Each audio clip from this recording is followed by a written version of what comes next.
Hello and welcome to episode 2 of Ryoko Suyo Mahōrea no Densetsu. I remembered the name! It's a lot of Japanese and I do not really speak a whole lot of Japanese. But yes, we're here, we're back, we made it. If you missed the first episode, I just want to say right here at the top, if you're familiar with the main series of Ryoko Suyo, that this is very different. It's a lot less shiny and sunny and cute, and a lot more sad and stabby.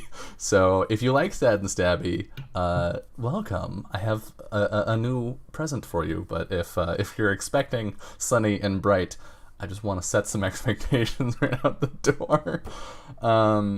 But that disclaimer aside, let's check in and see how we've been doing. Jess, I have not played with you in holidays. I feel like last week we played a bajillion games together. Right. And then this week we played none. Yeah, last week we were, I don't know, playing games like 3 days in a row or something. And this week, not so much. But later this week, we will. Yes. I have been good. Last week was quieter than the week before, which was kind of nice. I played some Starcrossed, or at least tried to play some Starcrossed. It ended up being session zeros for Starcrossed. Don't even at me about that, okay? I was playing with M. Oh my god, you too. That's what happens. And the Starcross with Megan was just like half interrupted constantly, so we only got halfway through, but it was going to be very cute. Played a little The King is Dead earlier today with Grant and Rudy Rutenberg and Julie in the chat and Lauren, and we got up to some slight political shenanigans. The king got assassinated, and the guy who got the throne got assassinated in the end, so you know. That's a familiar feeling. Everything devolved into civil war, and my character just was like, nope, bye. Sometimes your friends kill you, isn't that right, Jolie? Yeah. Huh. Oops. Yep. Sandorial, man. Fuck that place. Yeah, Julie was playing for House Sandorial. I was House Dillastone. Yeah. Fun. Great. Yeah. I was a sweet bab who did not harm anyone, and I just left once it got hot. That's like, the smart thing to do. Never mind, I didn't want to rule anyway. Bye. Yeah, I still have some lasting trauma from our The King is Dead game. That was fucking rough. It was really good though. It was. Yikes. It was. Yeah. It's a good game. I feel like that happens a lot with the Baker's games, where like they're so good at incorporating setting and system that you hear the setting for a game and you're like, fuck yes, that sounds amazing, I want to play it. And then it gets really incredibly dramatic super fast, and then it stabs you right in the heart a bunch at the end, and you're like, I guess that was a good experience. Wow. Yeah, we didn't get a chance to really play it for very long, so we didn't quite. It was like just starting to ramp up, but we kind of had to wrap it up quickly. So that's too bad. It was a good taste of it, but yeah, I think I would play it again to really dig into more of it. I will say that is one of the strengths of The King is Dead as like a one-shot game, is you can end it pretty much whenever. Whereas I feel like a lot of games that, even if they're meant to be played as a one-shot, if you get super deep into it, like if you engage a lot with the game, it ends up taking a really long time. Like I feel like Fall of Magic is that way, where it's ostensibly a one-shot game, but it's really only going to be one session if you're like going through it real fast. If you're on your shit. And like you can. So I've only played it once, and when we played Fall of Magic, we're like, okay, we don't want to play this game until 5 a.m, so we're gonna have to stop it eventually. And we just ended the game partway across the map, and it's still like it was narratively satisfying, but it wasn't the same, I think, as finishing a game. And like The King is Dead, on the other hand, has like there's an end phase that you hit. So at any point when you're like, okay, and we're done, you just be like end phase, and that's real nice. Yeah. I like games that have that end phase that you can basically drop in after whatever turn. It makes it easy to like, oh shit, we ran out of time. Let's compose our epilogue and go, instead of just being like, well, I guess we're not done. Yeah, yeah, for sure. On the opposite end of the spectrum of how many games we played together this week, Summer, I feel like I've seen you every other day this week. Pretty much. Pretty much, yeah. Yeah. Well, I saw you Wednesday, so it was Right, Monday, Wednesday, right. I heard Thursday, you on Wednesday. Monday, Wednesday, Thursday, Saturday, today. Yeah. You sick of me yet? No, surprisingly, after yesterday. How you doing? I'm doing great. Also, I just wanted to share there was a Kickstarter that bakers were doing, and they released a hack of The King is Dead that I've been desperate to play. I know that Lauren has it. It's Dreaming Avalon? Yes. I bought it. And I'm desperate to play it. Like literally, I just pulled up because she was screenshotting parts of it and sending it to me. It's possible to get your character killed during play. Don't let it interfere. Just keep playing as before. If you like when someone asks what they notice about you, remind them that you've been killed, or else tell them that you've recovered in part or in full. If someone objects to your play on the grounds that you're dead, you may offer an explanation, or else just shrug and continue on. I mean, the whole point is you're in Avalon, so like, who the fuck cares? Right. Yeah, it's amazing. I just love. Yeah, I love that. I picked that up. We should play it. I want to play it. Yeah, let's play it.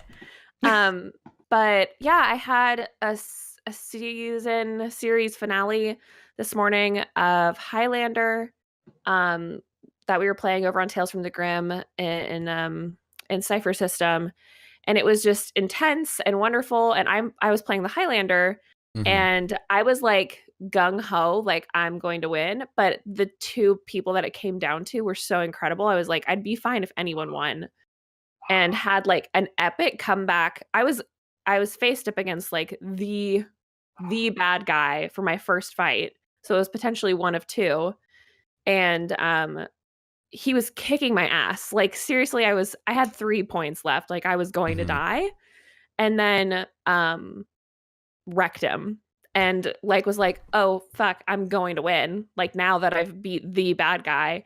And then Pruitt just 3-shot killed me, like no damage done back. Oh. But it was so good, and like I cried a lot during that game today.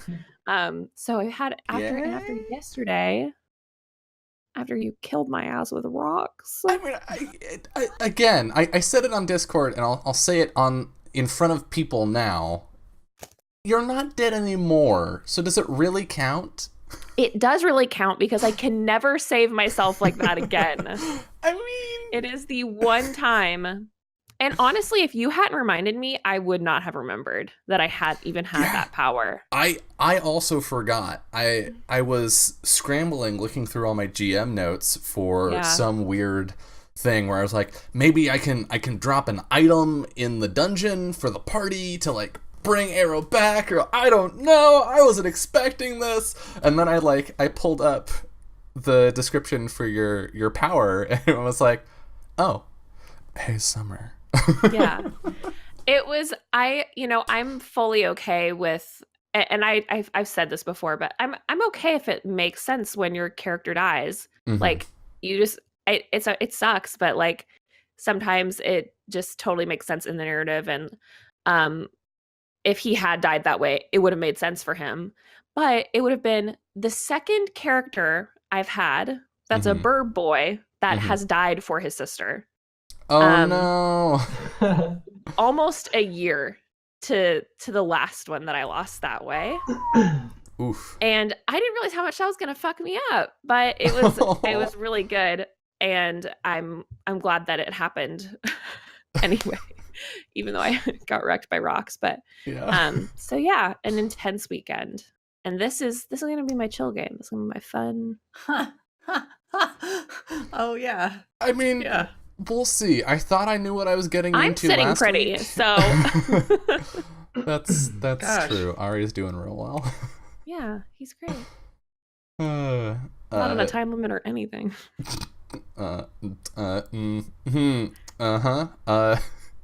Ignoring that subtext, Julie. Hi. How are you? I'm good. It's funny, we all talk about The King is Dead so far, and then I just remembered that I was thinking of hacking The King is Dead the last time we played. Do you remember that? I just remembered was that the prom king, prom queen thing? Yeah, like do like a high school version of it and just have each like faction be a different type of like clique that's at the high school. God. I really want it. That's too real. So I don't think I want it. It'd be so great. I want to do it. Now that I forgot. I want to do this. Yeah, it's like the prom king didn't die. He just graduated. Yeah, it's the king has graduated.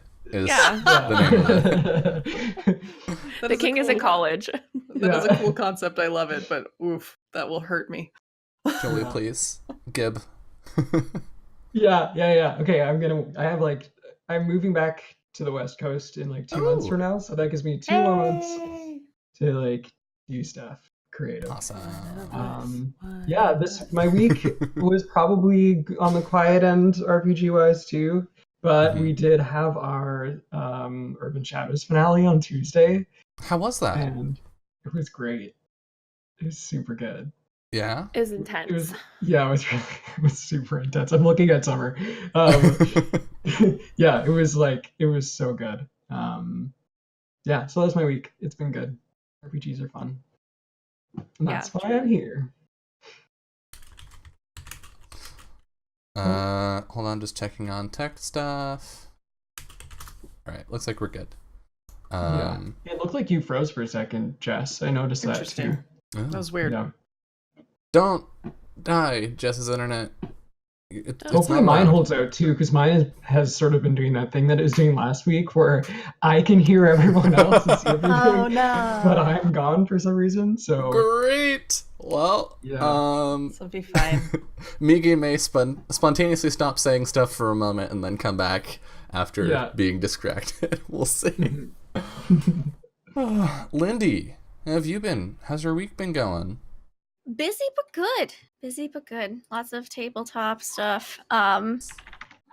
Shenanigans. Today was the finale of The Lost Girls. So the City season finale, that was good. Super fun. Left on a big thing. I'd say more, but I technically can't until our Q&A next week. But okay. But yeah, super fun finale. Don't wear the fangs for a while, so that'll be nice. My teeth will thank me. Yeah, just busy. A lot of busy work. A lot of behind the scenes work. Like, let me write this up. Let me write that up. And I hate writing, so it's fine. I'll survive. I'm familiar with the sensation. I see that face, Jess. Not particularly with writing, but with having lots of behind the scenes busy work. Yeah. Because that's been my week as well. I feel like. Yeah. Well, happy to provide you this non-behind-the-scenes, non-busy work opportunity for the evening. I'm sure everything will be sparkly and shiny for Honoka today. Let's hope. She's a sparkly, shiny, sweet bab. The only one. Yep, that's it. Potentially, other than the prince, potentially in the entire world right now.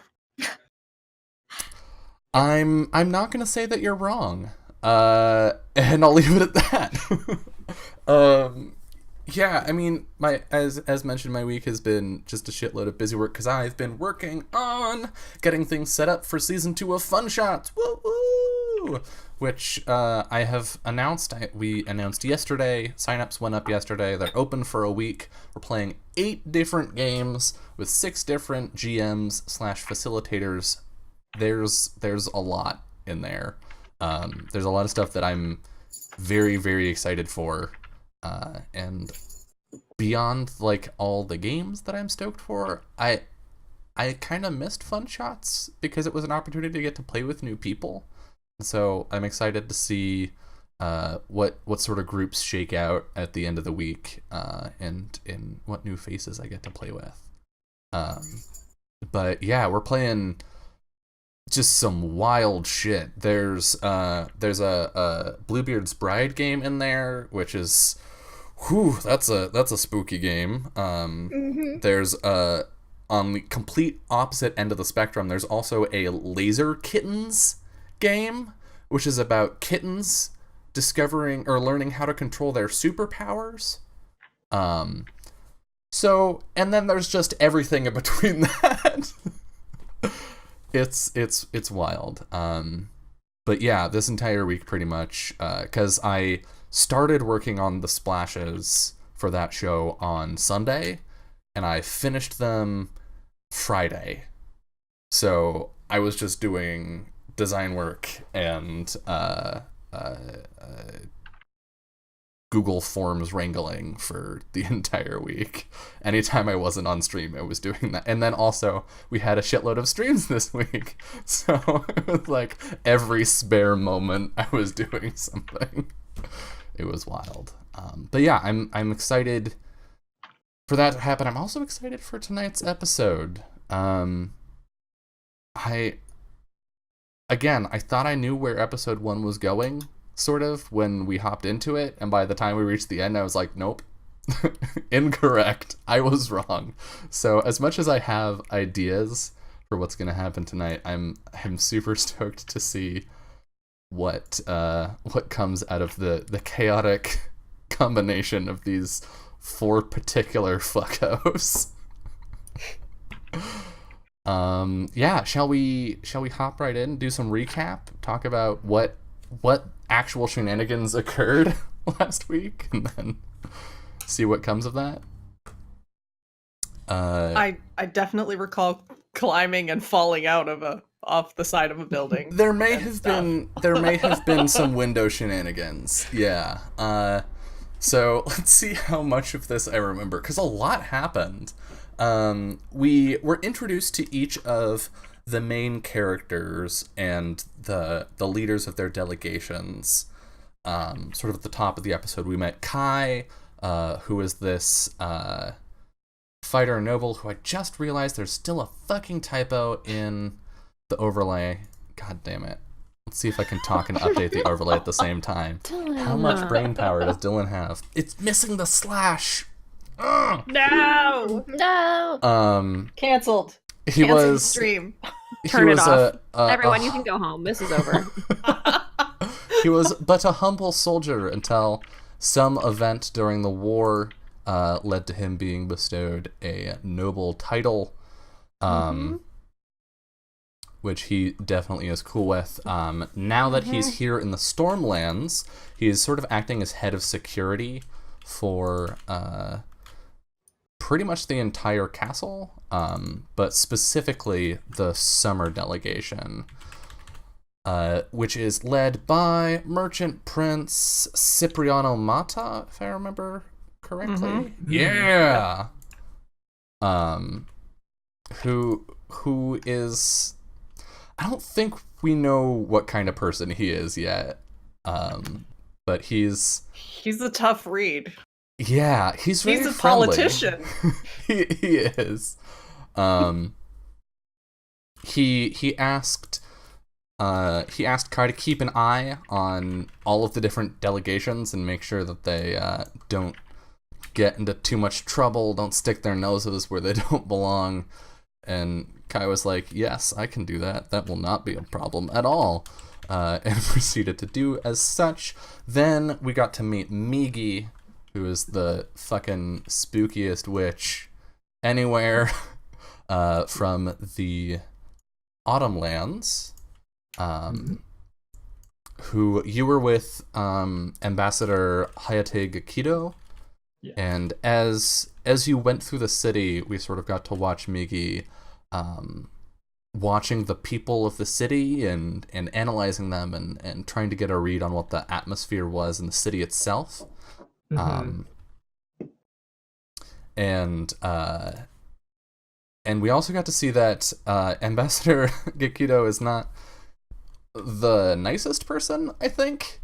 I feel like on a scale of all of these like leaders, he's like not the worst one, but he's close. Yeah, well, there's someone else who's the worst. Yes, we know definitely. who the worst one is. Oh. It's Who a could be the mystery, worst? really. I mean, who knows? But he, as much as the Autumn Kingdom's mission appears to be making sure that these negotiations go off with even-handed decisions being made, stuff that is fair for all of the kingdoms, Ambassador Gekido does not appear to have too many scruples when it comes to how that's going to happen. Then justify the means. Yeah. Then we moved to Ari. We moved to Ari, who is Summer's not sweet winter boy. And we met the head of his delegation, Prince Elias Ervetefang, who is easily the worst among all of the leaders of the delegation. He's such an asshole. They rode into the courtyard of the palace where Kai was, and Elias immediately leapt to, "Here, servant boy, speaking to Kai, please deal with my animals for me." Kai politely corrected, and then he and Ari had a very tense conversation where essentially nothing happened, but there was a whole lot of implication there that we may get to learn more about today. We'll see. And finally, we met Honoka, the sweet spring healer, and her prince, Prince Hachiro, who is sick, but also very sweet. Just the two of them are the sweetest and are the only rays of sunshine at all. They are the light that pierces the cloudy sky of the Stormlands. And yeah, the meetings began between the four kingdoms as they're trying to decide what to do with the Stormlands. Each of the player characters, for various reasons, decided to leave the meetings while they were in progress.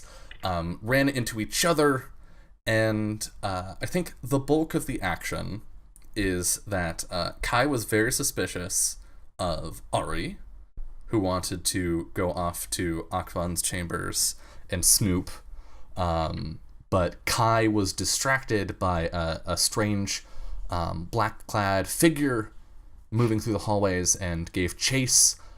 As soon as Kai left, Honoka and Migi found a cursed amulet that was enchanted with a hex of fear that affected Migi until she managed to break free of the enchantment, and in doing so, break the amulet itself.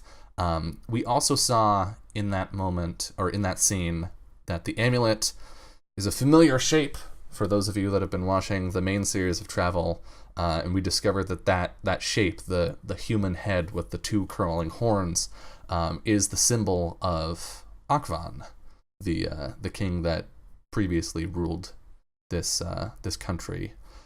Kai did not manage to catch up to the strange figure, unfortunately, and in his pursuit decided to climb out the window. And Doors are for suckers. Absolutely. Out the window and climb down the wall, while Honoka and Migi continued on to the Spring Prince's apartments, looking for his medicine. Kai climbed past the window, stopped to chat with them for a little bit, and then fell off the wall. Ari, meanwhile, strolled casually into Akvan's chambers, where Kai had climbed out and closed the windows and snooped around undisturbed. Kai was unable to track the strange figure with the assistance of his dog Ata, and returned to the meeting, as did Honoka and Migi, as Ari wrapped up, finding a stack of papers and what was the other thing that you found? A key. A key. Big black Thank key. you. Yeah. There was a big black key. A stack of papers and a key, which, if I remember correctly, you still haven't told anyone about the key, have you? No, it's living in my shoe now. Thank you. Yes. Kai rushed back up to the room where he suspected he would catch Ari and then didn't find him, but had Atta track him down, and as the whole group came back together, Atta bowled Honoka and Migi over as Ari coolly stepped to the side like the fucking asshole that he is. Kai confronted him. Ari lied about it, and then, before anything could be done, the meeting was adjourned, and all of the delegations came out into the hallway. We got to see a debrief with each of these people speaking with their respective leaders, discussing the events of the day, and I think what came of that was Kai told Prince Mata pretty much everything, if I remember correctly, including the existence of a strange figure, but not the amulet, because I don't think Kai knew about that. Migi was very, I don't know, circumspect? You were very circumspect with the ambassador. You were like, some things happened. They were weird. I'll let you know if anything turns up. Keep an eye on the Spring Prince. But that's it. And the ambassador was like, cool, thank you. I'm glad you're here. Ari handed the papers over to the prince, who promptly dismissed him. And Honoka told Hachiro fucking everything. Literally Hachiro everything. was like, The only one. That's a problem. That's so bad. Something must be done. Most optimistic way possible. She's Yes. like, you need to drink your tea first because I don't want you to have a heart attack when I tell you Break all the of the news shit that easy. went It down. was so good. It was so good. But out of the two of us, you still probably had the worst day. Yeah, it was so sweet. And yeah, that brings us to the second day. Oh, There is one moment that Migi and Ari shared. We were like, yeah. Right, in the hallway, because Migi covered for Ari when Ari was lying, and Migi was like, "Oh, we go way back." Yeah. And then Migi and Ari, as the delegations were going their own way, whispered to each other and agreed to have a meeting of some kind. So we come in today on episode 2. A hero.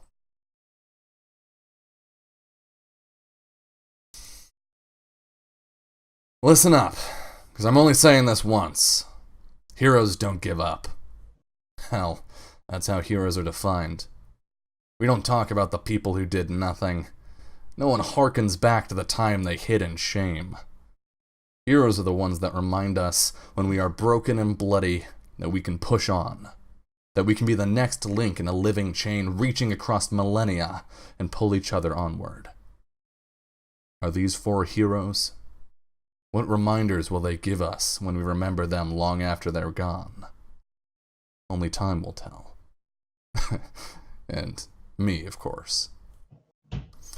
In case you didn't notice, I've switched Ryujin. Today I will be playing a Kuranai Ryu named Sanson. I am using the artifact Longbow, which means that initiative only sets your turn order in combat instead of your defense, and to not get hit by things, you will have to make a dodge roll when you are attacked. But before we get into any combat, let's go around and see what your mornings are like. Starting with, let's go in the same order that we went last time. Kai. Yeah. What's up? Could you roll me a condition check, please? Yep. See how you're feeling today. After that absolutely wild day yesterday, you're feeling okay. Could be better, but it could be worse. I think he cracked a rib. Or something. Right, you did. Ignoring it. He's like, no, I'm fine. It's no big deal. I was gonna make you a poultice. Go ahead and set your HP and MP to max if you haven't already. Okay. And what is Kai's morning routine? What is Kai's morning routine? I think wherever he puts up, I assume they're all put up in the castle somewhere since they've kind of slightly overtaken the place. Yeah, I suspect the summer group, like as a group, has a quarter of the castle somewhere, like a set or of apartments. Yeah. Yeah. So I imagine one of the first things he does is go like check on his company and kind of take Ada for a little stroll about the castle courtyards. So technically two birds, one stone. He's taking Ada for a little walk, and he's also doing his perimeter check of the whole place. Nice. And making the rounds and making sure all is well with his men and seeing what's going on there.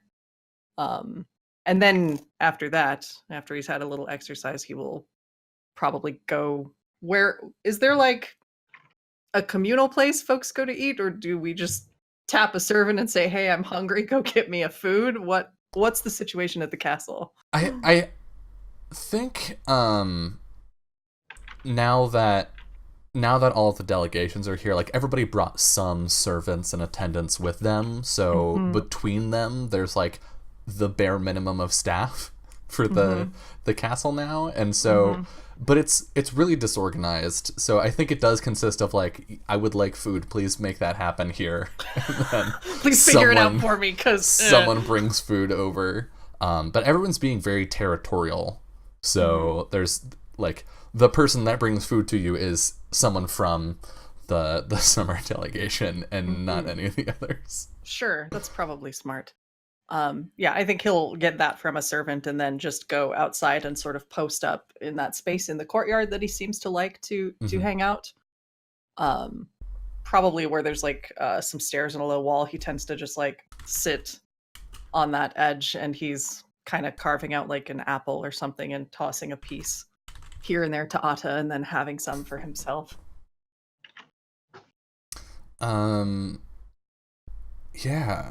Yeah, I think your morning is pretty undisturbed, though different from the bright sunny mornings of the Summerlands. Everything here is dark and gloomy all the time. Which how do you feel about that? Have you gotten used to it? Or? He hates it, but you can't change what the sky does, so there's a level of resignation. But yeah, no, I think he just sort of has taken it as it comes, because he's been here long enough that grudgingly gotten used to it. Doesn't like it, but it is what it is. He doesn't complain about it, though, because what's the point? Right. I think, yeah, we get like a roll of thunder that rattles the windows, and we cut with the sound of the rattling windows over to Migi. And Migi, could you also roll me a condition check for today? Sure. All right. Damn! All right, Oh my God. You get to boost Migi one of your loves this stats. This is like Miki's perfect day. Yes. Thriving, like giving me the wind and the thunder. So over in the autumn wing of this conquered palace, what does your morning routine look like, Migi? What do you do? Does it change day to day, or? I think Migi is I think she's in her room. Like she's on her own. And the first thing that she does is I think she's been up since about 4 a.m. And she has like chalk and stuff, and she has a little satchel around her around her neck, Mhm. and she has chalk, and she's been drawing like a circle on the floor with a bunch of like inscriptions on the floor. And she's just about to throw some bones down from her little bag and see what the bones portend for her day. So that's usually how she starts every day, is looking to the bones to find out what's up. Nice. So I think the rattle of the windows melds with the rattling of the bones as you cast them. And why don't you just roll a quick spirit and we'll see what they say.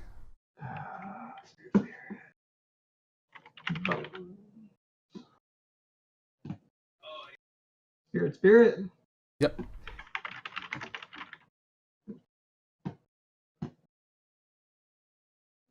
Damn, a 9. Okay.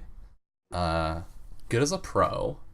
So, what do you generally get from the bones? Is it like this is a good day, this is a bad day, this is a Reply hazy, try again later. yeah, like what kind of premonitions, what kind of fortune telling do you get from these? It's probably mostly vague. But like I think she usually has a certain idea in mind. Mm-hmm.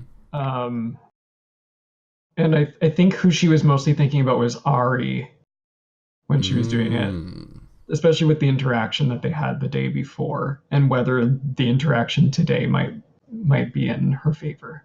That's probably what she'd be thinking about. I think the result that you get is like fortunes changing as you try and read the bones on Ari. Yeah, I think Boo, like my little stout pet, is on the ground, sort of like in the circle, looking at the bones, then looking up at me and kind of like making little like chittering noises. Like somehow Boo also has seen me do this every single day, and so I think even Boo can read them. Yes, Boo knows the future. Like, yeah, and Boo gives me like a look like this is a good thing, and I'm like, don't be hasty, Boo. We don't know for sure. Yeah, and I think as we pull away from that, we transition to Ari. Summer, could you please roll that condition check for your boy? Damn! Ooh, feeling good. Feeling spicy. You also get to boost one of your stats today. So obviously you're feeling real good today. What is Ari's morning routine? I think that he grabs a pretty quick bite to eat in the morning. But the thing that he does every single morning is go take Kima for a ride. Which is his big old white caribou. Mm-hmm. And I think that the Winterlanders are probably the most at home here. The weather's like the most similar, like kind of cold and blustery and just generally unpleasant. And I think that because there's no snow though, it's like a more, I don't know if it would be more challenging because it's wet probably from those like perpetual storms, or if it's less challenging because there's nothing to sledge through. But either way, I think it makes for a different riding terrain, which I think Kima really likes. Yeah. And so he really likes taking her out and getting a better idea of the landscape of the Stormlands, going down to the rocky beaches and all that good stuff. Why don't you roll me a notice check? Okay. Perception? Is notice a real? Yeah, you can use perception. Okay. All right. 13. So I think you notice as you're riding around the city and like down by the waterfront and whatnot, that you get the same impression that Migi got yesterday riding through, that these people are resolute. They're not beaten down, but they're not like stoking the fires of rebellion, right? They're just like, they're all, it's almost like what happens elsewhere doesn't seem real to them. Like what they're doing here and now, the stuff it takes to live here is the same that it ever was, and so life just goes on for them. But as you pass through the docks, you get a sort of strange feeling off of a couple of them. There's a group of rough-looking individuals that don't appear to be doing anything, which strikes you as odd. Everyone's at this hour, like everyone's doing something. But down by the docks, there's this group of like 6 individuals that are just sort of lounging around. They don't do anything though. They don't like make moves at you or anything like that. How does Ari respond to that? It's very much of like a mental note, because I mean anything that sticks out should be watched. Like anything that is not part of the norm. But for now, he's not going to do anything about it. He's just going to keep tabs on it. And if anything changes further, or like say he came back tomorrow and their behavior was changed again, like that might be cause for suspicion. But this is a new place, so these could just be the local thugs that just like hang out here by the docks, you know. So he makes note of it, but is not going to engage in any way. Not for now. Okay. And then I think we see you riding back to the palace. And does Kima have sleigh bells on their halter or their harness or something? Probably not. Okay. Because that's not really a good look for an assassin to come jingling I on think it is. Then I guess we just hear the sort of jingling of like the metal buckles and whatnot, and that blends in with a bell ringing in the apartments for the spring delegation. Honoka, yes, please roll a condition check. I'll see how you're feeling this morning. Sure, let's do that. Better than I thought. Jesus, that's 3 11s. You get to boost one of your stats. Oh my gosh. I'm so astounded. And yeah, what does Honoka do in the mornings? Well, first she goes out and she checks on her lovely animals. So Samson, Blossom, and Fuji, and she makes sure they're all fed and tended to. She wakes up like crack of dawn. Like she is an early riser, and then as soon as she makes sure that they're all happy and fed, gives them a little rub behind the ears.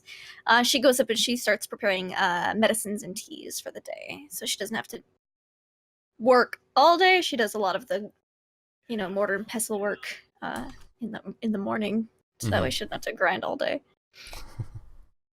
Yeah. So I think we see you like taking care of the animals and Fuji's the rabbit, right? Yeah. We see like Fuji hopping around, and then hard at work grinding up these herbs. I'm like packaging like little sachets of tea and stuff and getting ready. I even make a compress in case Kai changes his mind and has like, I don't know, cracked a rib or something in that fall we had yesterday. So yeah, she just gets some stuff ready. She's doing the daily grind. But go ahead and roll an herb gathering check. Oh too. yeah. Yeah. She'd do that when she was out. I forget I have that. I'm not a hunter anymore. Yeah, your roll's at the beginning of the day instead of the end of the day now. Yeah. Oh, I guess I should boost one of my stats, huh? Let's boost spirit. Let's have me super spirited today. All right. Checks. Herb gathering. 7. A 7 is. I don't think that's gonna do it. Let me double I don't think check. so. What's our terrain? Well, I mean, It's like wasteland, isn't it? Yeah, wasteland is what I use for the general environment here. Which you just barely meet it. Wastelands with rain adds up to 7. Oh, perfect. So I'm out there with Nice. my little rain boots and my umbrella. yeah, let's see what herb you find today. Ooh. Crowned Morning Glory. Oh, interesting. Used to ease sleep. Next, a person who uses it, their next day's condition will be a 6. It is an annual bloom that blooms into several gorgeous flowers. The colors of the flowers vary between white, violet, crimson, and indigo, depending on the weather. So here, they are typically violet. Okay. Yeah. Cool. And I think we see this montage of the 4 of you, and then we get, after we've seen each of you in the morning, we get each of you wrapping up. Kai pushing off from the wall and heading inside. Ari walking, probably with some like super suspicious music in the background, through the dark halls of the palace as he heads toward the meeting room. Migi meeting up with her delegation and Equally suspicious. equally suspicious, and Honoka like handing the prince some like morning medicine as he gets his attire on. And we're at the top of an hour. We're not as far in as I thought I would be because thanks Comcast, but I think this is an okay place for us to take our first break. And when we get back, there's a fire in Hachiro's eyes. He has purpose and intent at the meeting today. So we're gonna step away for a couple minutes. Okay. But when we come back, we're gonna find out what that purpose is. So see you soon. Hello and welcome back to Legends of Mahōrea. And as we come back to the meeting room. The meeting room was already full when Kai walks in, drawing the attention of those gathered before Prince Hachiro's words pull them back. The prince begins to speak, launching into a diatribe about the kingdom's responsibilities and the events of the day before. But before he can get anywhere, Prince Vedafeng interrupts him by standing. Yes, well, that's all well and good, Hachiro, but something has come to light that I think is a bit more important than the events of some... Who cares? One of my attendants brought these to me. And he drops some papers on Do the we table. see a bunch of papers? Yeah. Yes, papers I that look Ari over. recognizes. These were personal letters of the late King Akvan. There's sort of a murmur that runs through the gathered crowd. And while most of it is drivel, some of it is very interesting. Hachiro tries to speak back up. I don't see how this is... I'm getting there. Calm down. You see, Akvan, he sort of spreads the papers out and then pulls one out. This particular letter mentions a dangerous magical artifact A device that he stowed away in the nearby marshes in case the war turned against him. So, as I am not one to just wait for someone else to take initiative, I have decided to gather a group of some of my attendants, and they are all ready to go. They are going to retrieve this artifact and bring it back before some would-be rebels gather it. And he turns to look at Hachiro. I figured I should let you know that the danger was there. It seemed important and pressing. And he sits back down. Ambassador Kikido speaks up. Prince Vetafang, I would be happy to send along Migi. She is well versed in the ways of dark magics and could be helpful in understanding how to properly handle this object. Hachiro stands up and grips the table, and I think it looks passionate and like filled with the fires of youth to most of the people gathered, but Honoka, you can tell that he's straining himself by taking this gesture. That is all well and good, Prince Vetafang, and thank you for bringing this to the attention of the gathered council, but for the sake of fairness, I propose we each send someone on this expedition, rather than having one person shoulder the entire burden. Or one delegation, rather. Does that not seem fair? And I think we can see Elias is ready to bite back, as he's not angry, he's just like leaning back in his chair. And he opens his mouth before he can say anything. Merchant Prince Mata speaks up. Oh, that's a great idea. Yeah, we'll send Kai. So What? how about each of us gathers one person, we send them to the courtyard, Prince Vetafang, and Elias's expression has visibly soured at this.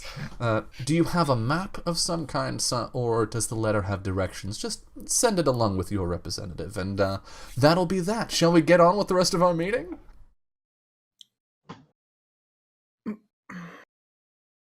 There's some back and forth murmuring, but Ambassador Kikido, picking up on it, nods. Yes, no, that will do. Migi, please, you know where to go. And Elias, seeing that he's outnumbered, snarls a little bit. Fine. Ari?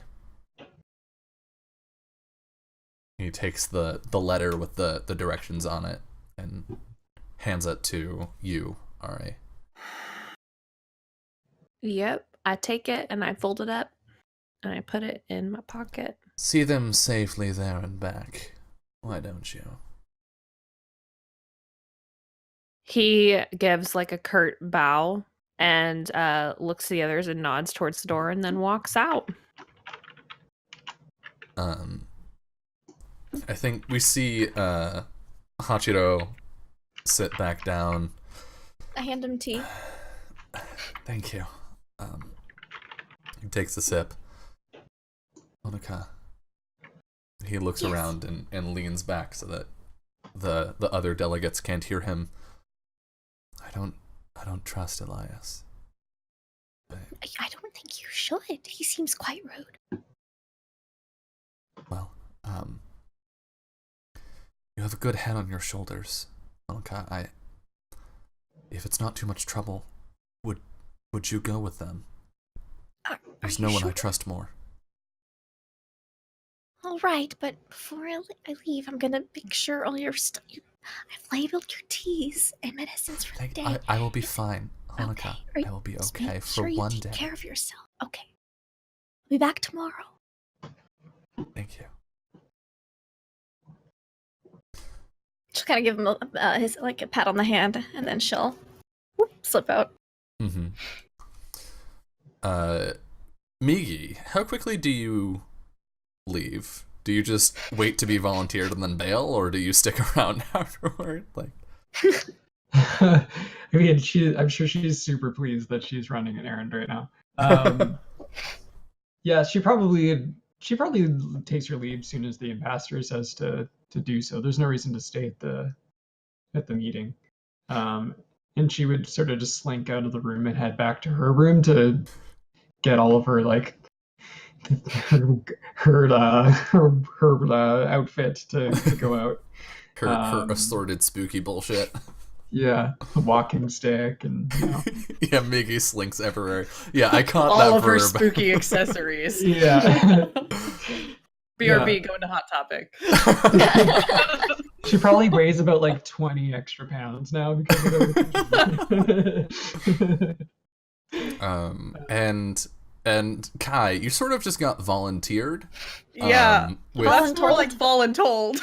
Yeah, with no discussion. How do you react?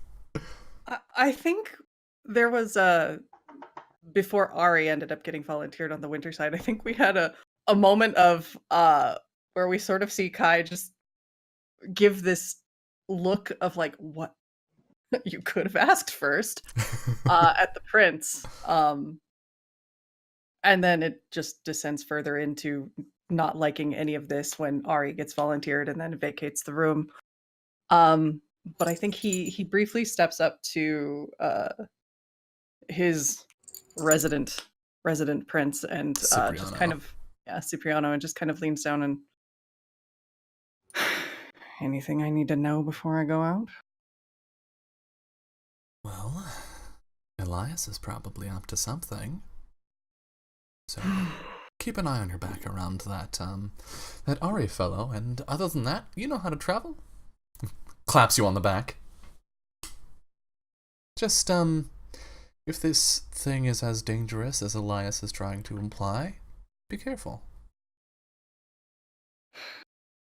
As you will it. I wouldn't have it any other way. He just stands up and walks out. Not bothering with the formality that he should have probably bothered with, like bowing and stuff this time. Yeah, I mean, it doesn't seem like you're really bothered on the way in either, so... Not so much, no. Yeah, so... and he's just gonna go get his gear and get his dog and his lizard. Yeah, so let's talk about that for a second. We know how Ari travels by caribou, but we have yet to see the rest of y'all. Let's just keep going. Kai, when you say lizard, so, yeah, those, let's see. In our main series, we had some interesting desert riding lizards. Mm-hmm. This is one of those, but he's probably bigger and meaner looking. All black, scaly, scary. I think probably like yellow-green eyes that like practically look like they'd glow in the low light. Mm-hmm. It looks very, very frightening. But he's saddled with like bright colors of the Summerlands, bright blues and greens, that somewhat offsets the scariness of the creature itself. He's just very still and sort of takes charge of the space he's in. Mm-hmm. Is he battle scarred? A little bit. He's got a few here and there, but the lack of scars is somewhat telling, I think. Yeah. Do you bring Atta with you, or? Mm-hmm. Okay. Yeah, she follows close at Kai's heels anytime he's not within the castle itself. How do Atta and the lizard, and what is the lizard's name? The lizard's name is Nero. Great. I love him. He's my favorite. So how do Atta and Nero get along? I think they acknowledge one another's existence and not a thing more. Perfect. Moving right along, Honoka.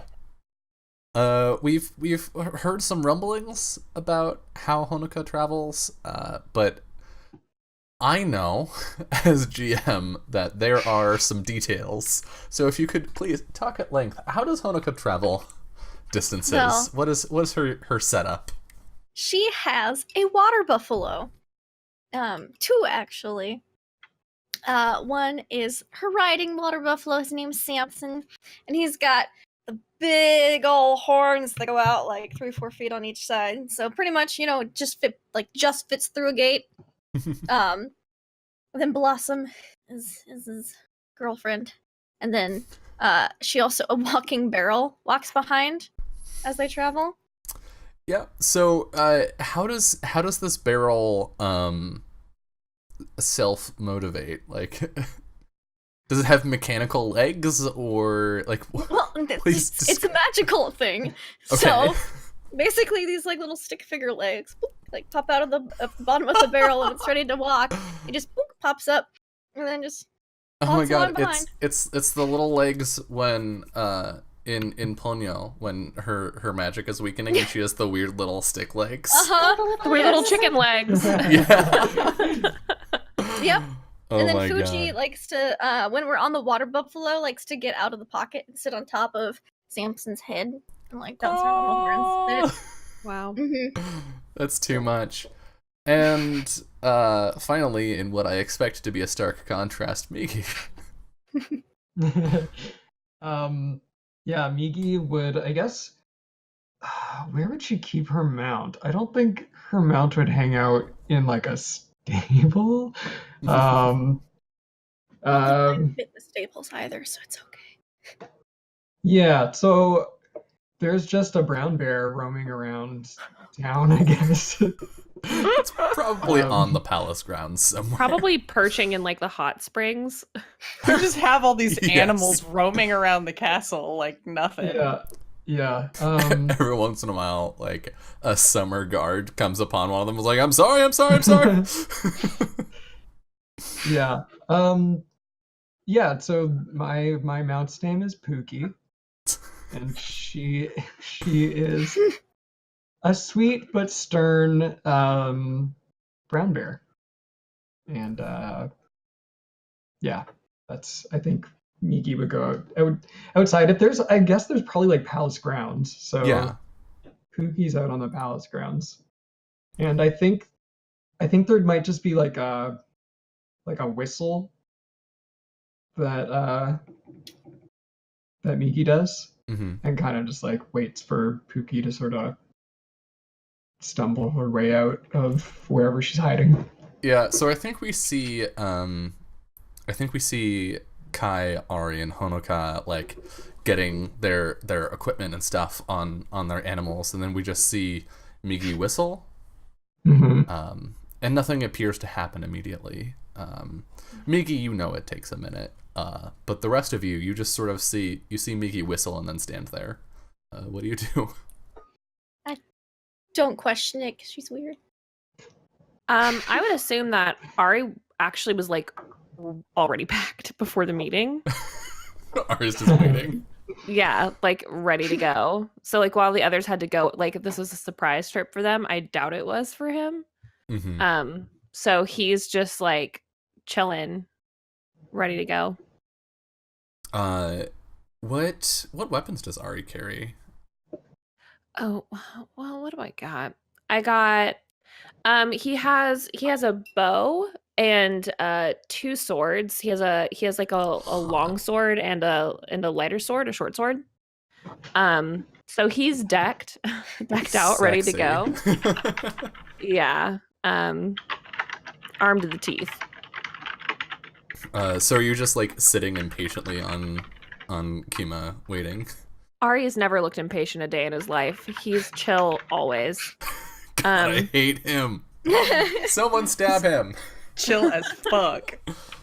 Yeah, so he's, I mean, like he's obviously ready to go. But like honestly, in his opinion, everybody else scrambling to get ready makes them look bad and makes him look way better. So he's just kind of like chilling, waiting.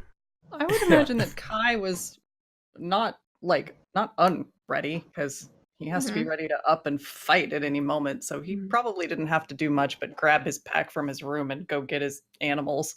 Yeah. Honoka's definitely scrambling as she went back to the room and basically like post-it note / sticky noted all of the things. And made like whipped up a couple extra in case he like misreads the instructions or if we don't get back till like morning. She's made it through lunchtime the next day. So, like, and labeled it all and put it like in order, saying like start here, instructions, and then on each one Labeled at the time. Yep. Yeah, so we get Ari and Kai, who are like pretty much ready to go. Honoka is like scrambling to put stuff in bags and get bags on the water buffalo. And then I think Nero is like maybe trying to have what amounts to a staring competition with you, Ari. This fucking lizard will not stop looking at you. It is, I mean, It's creepy. Ari may be unflappable, but like it feels creepy, even if he doesn't show anything. It definitely feels like a challenge, right? Like, yes, like yeah, I'll play really your does. game, you damn lizard. This lizard is a dick. And like as I think we get that like that line of electricity between the two of them, and then we hear the growl of a bear as a bear comes around the corner, and Honoka, your animals are not a fan. Fuji immediately goes back into the pocket and is hiding, and Samson is trying to like move away to anywhere else. Oh god. Samson's like, nope. As Pookie walks into the courtyard. What do you do? It's okay, Samson. It's okay, Blossom. Everything will be. It's okay, Fuji. In comes the fucking bear. Yeah. Thankfully, they're clever. Well traveled. So. Yeah. I yeah, think Kima's a tough girl. She ain't afraid of nothing. yeah. Do you look to see what the fuck just made that noise, Ari, or are you maintaining eye contact with the lizard? If this lizard doesn't look to see what it was, I'm not looking away either. It doesn't. Nero fears no man or beast. Pookie walks between the staring competition up to Migi, and then I think Pookie, like to let you get on, just sort of thwomp, sits down so that she's low enough for you to get on. Yeah, I think actually right before she does that though, like I think she looks really big and intimidating. Mm-hmm. Like there's this initial moment of looking like a big scary bear, and then as soon as she gets up to Migi, she just pushes her face like into Migi's face. Yeah. Gives like a little like a snuff, like that sort of like exhale, and kind of like nuzzles her face into Migi, and then Migi just kind of like puts her hands on Pookie's face and just says, "We're going on an excursion. Sorry if this is a bother for you." And then Pookie kind of just like lumps down. Yeah, and then Migi will hop on. All right. Do the four of you just leave without comment? So I suspect before this staring contest started, I would have gone over the letter pretty extensively. Where the fuck are we going? There's a marsh Okay. that is a couple hours from the City of Storms, and there's a bunch of like random arcane directions, like, you know, go this many yards to the rock that looks like such and such, and then turn right, and it's not so much compass directions as like landmark directions, and they're only useful if hopefully you can find them. Yeah. Yeah, he would probably, I'm debating, he would want them to know obviously where they're going, the group as a whole. So that's when he probably finally looks away from this damn blizzard, is when everybody's mounted. Which is inconvenient to say the least, because he's not giving up, but he does have other shit to do. Yeah. Can't go on all day. I think Kai probably, when he went to actually get onto Nero after finishing like paying zero attention to this fucking staring contest, because this is the shit Nero does all the time with everybody. Mm-hmm. I think he would have finally just like kind of smacked him and was like, "Hey, get ready to go." Yeah, I think and then hopped up. I mentioned Nero like moves to accommodate you getting on, but like maintains contact until he actually has to look where he's going. Because he's got like secondary eyelids. He can do this literally all day. Yep. And when Ari looks away, Nero just like he doesn't lick his lips, but he does like the little lizard tongue out thing, which Kai, you could recognize as like a mark of satisfaction. Yeah.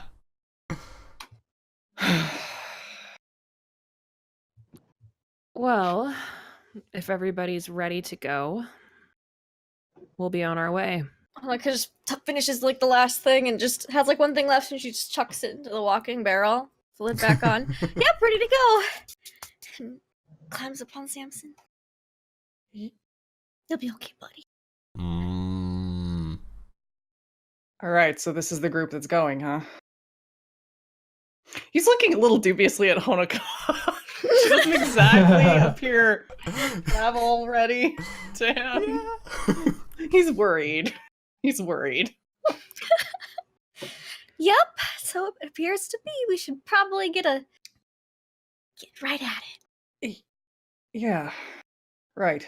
Mm-hmm. Stay close. It's kind of dangerous out here. Okay. Stay close to you. You look like you can take care of yourself. You know it. Hanukkah nods for a second and is like, wait a minute.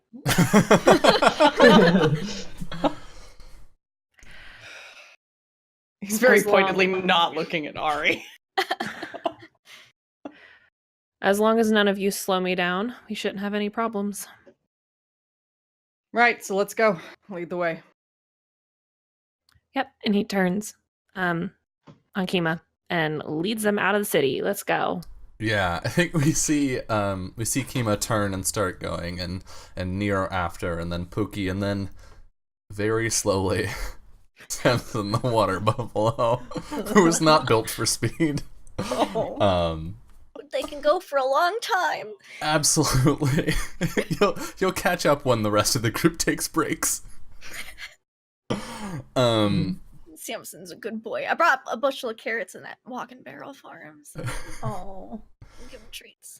I mean, all things considered, if it looks like Samson is real slow, Kai will double back and force Nero to go at a slower pace to like stay next to this poor Bab. The clouds above you swirl with dark intent as you ride out from the city of storms. The burden of your country's expectations weighs down on you heavier than any equipment ever could. And yet, you ride. Could everybody roll a travel check for me? The difficulty is 11. Ooh. Well, Wait, it's a good no. thing. No, because you are not in the marsh right now. The difficulty is 7? Yep. That was the herb gathering check. Correcto. Right. Cool. And I What's get a the plus terrain one again? because Samson's well traveled. Yeah, what's the terrain again? It is Wasteland, which is level 1 terrain, I think? Something like that. I don't have any. Oh. Oh, Yeah, it's level 1. So Wow, you do get your I'm leaving bonus. y'all in the fucking dust. Yeah, you are. Yeet. Oh, sweet. Okay, let's take a look at this. Honoka, not so much. Ari, you're fine. Kai, you're fine. Miki, you're fine. Okay, Honoka, let's talk. Somehow. Oh, wait. It'd be a 6. That still doesn't help me. No. Just kidding. Did you miss your animal in there? Yeah, I The did. animal. Yeah, Mm. yeah. So, Honoka, talk to me. Yes. What's Yeah. going on? What happened?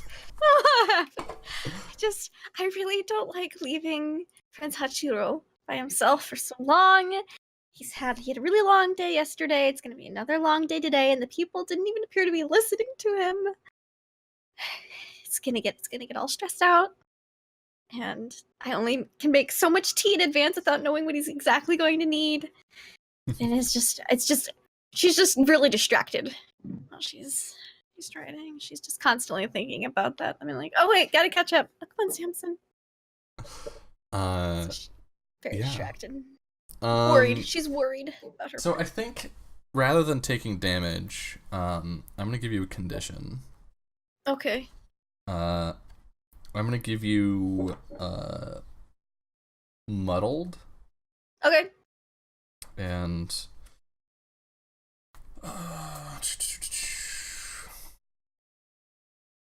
the condition rules in this game leave a little bit to be desired for me. I'm gonna go ahead and just set it at 12.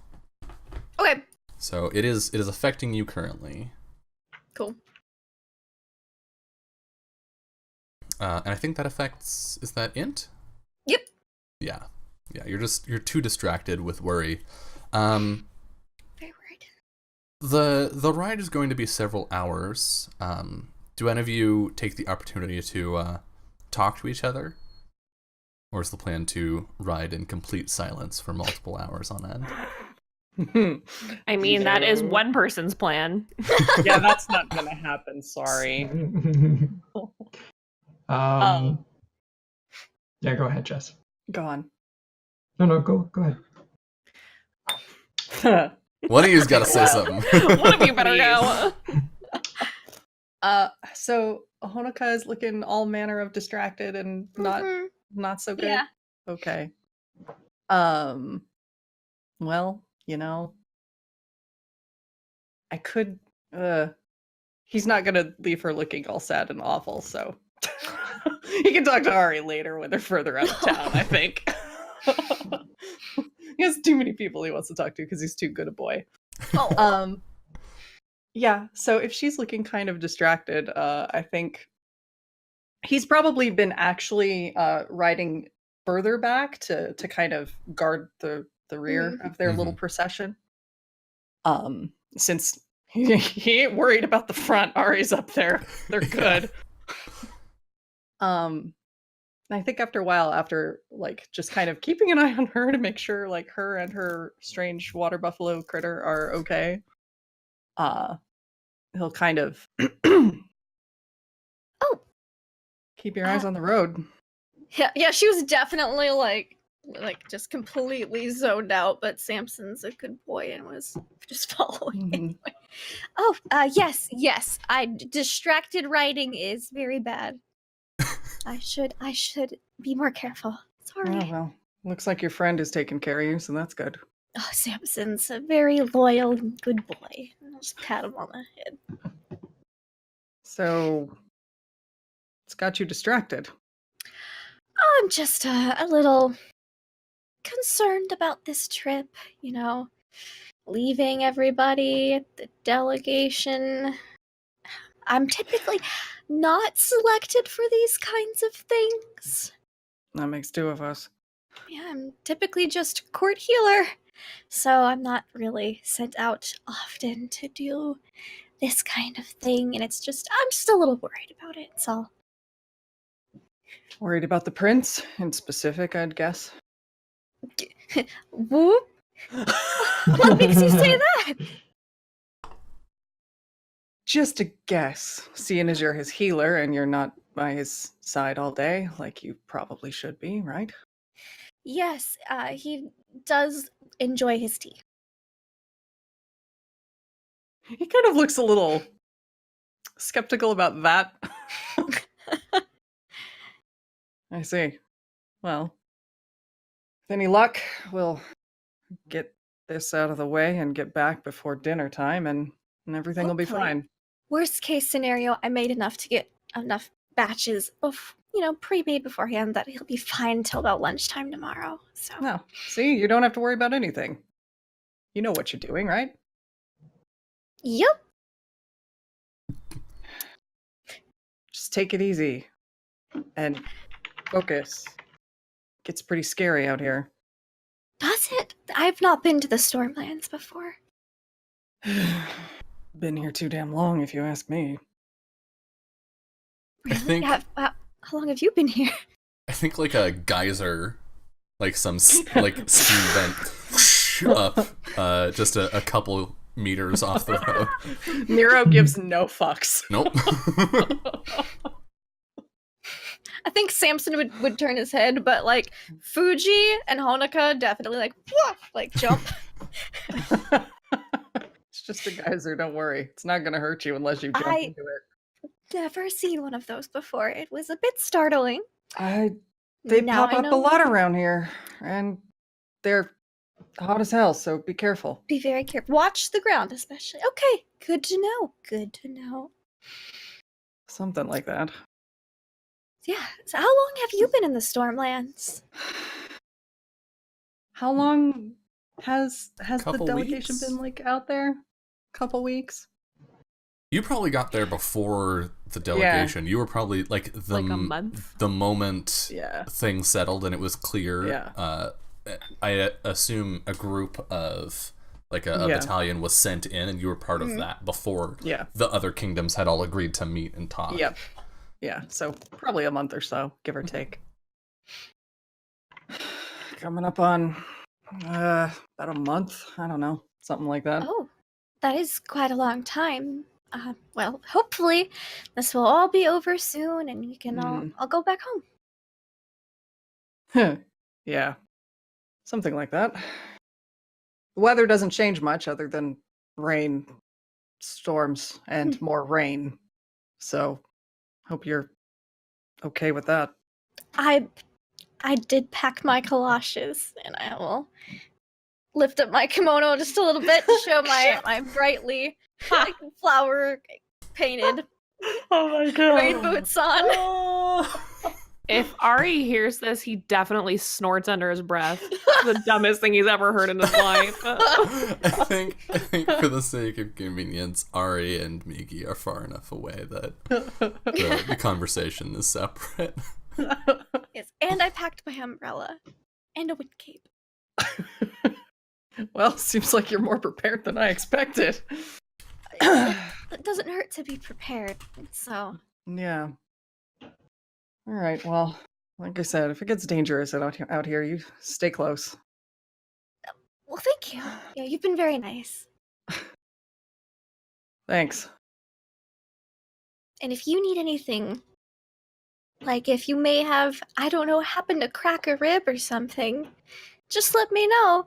I have a couple of extra compresses. Drop. He's like, no, I'm fine. Fine. I'll just be like, I have some extra compresses, and I'm holding up some. In case you need them, just let me know. You know, when we stop, I might take you up on that. I think I just twisted something a little bit when I exercised this morning. It happens. It had nothing to do with falling out a window. Nope. Mm-hmm. Why would it? Does happen sometimes. So Yeah. And I think if she seems like she's suitably cheered a little bit or distracted from feeling all Distracted. frazzled. Yeah, Mhm. distracted from her distraction, yeah. they'll continue on. Yeah. Migi and Ari, there's an opportunity to speak if either of you would like to talk with the other. Yeah, I mean, while they're like flirting, Migi just takes the opportunity to sort of like tap on on Pookie's sort of like shoulders as sort of like a sign to like kind of like quicken the pace and sort of glump closer to Ari, but not completely parallel, like slightly behind, but just to be like within earshot. Yeah. Lovely weather. I hear it's like this year round. It's magnificent. It's not so different from home.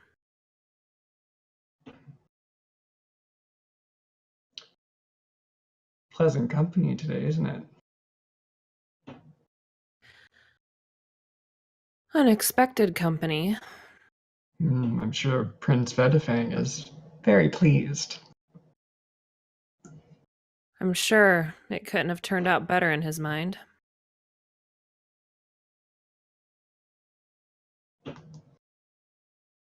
Let's be honest, I'm sure this isn't the ideal situation. For a couple of reasons. But it is what it is. Do you have any plans to throw us off the track? I don't know that I could with you watching. I've got my eye on you.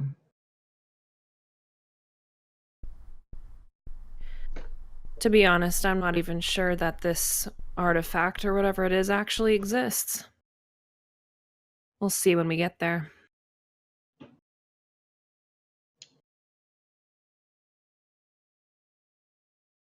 Would it be in your benefit to keep the majority of the information that you acquire on this expedition to yourself? Obviously.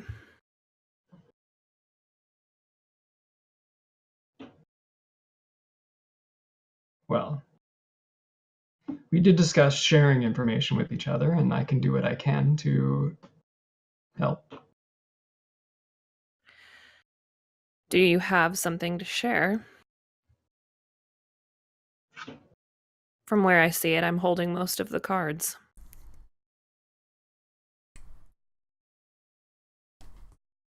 But that's where you're wrong. I know things that your prince, I'm sure, would be quite interested in. Well, I'm open to surprises.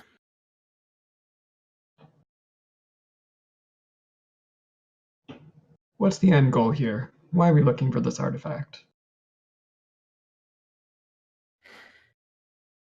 I would guess it'd be a great advantage to whatever kingdom ended up holding it.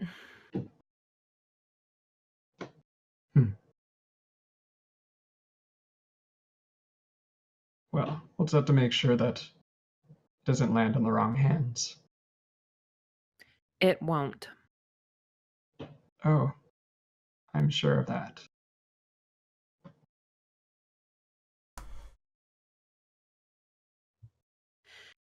Well, if you ever feel like sharing any of your information, whatever it may be, please let me know. Dylan, was there anything in the letters that Ari would know that the prince didn't share? In the letters, no, because Ari handed all of the letters over, if I remember correctly. The only thing that Ari kept to himself was the key. The key, yeah. And that was yeah. So I think Miki just says, as long as you're not holding out on me.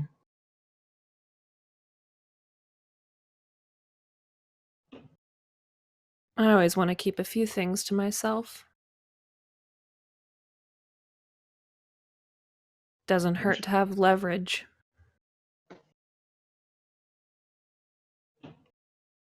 We could trade, maybe. Share the leverage. I think the thing about trades is that I might have something very good, and yours could be relatively worthless to me. But I won't know until it's revealed, and then it's too late.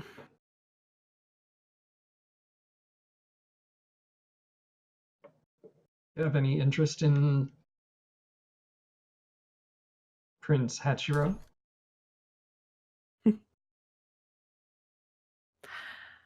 I guess it depends.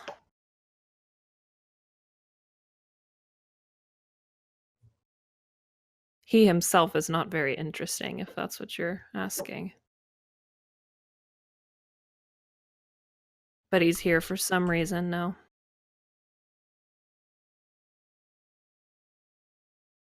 Seems he's not in a great position from what I've gathered so far.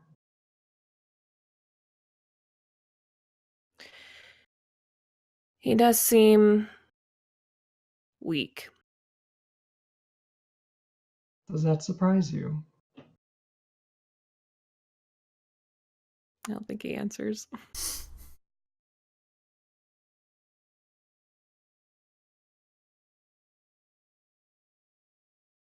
Does that surprise you?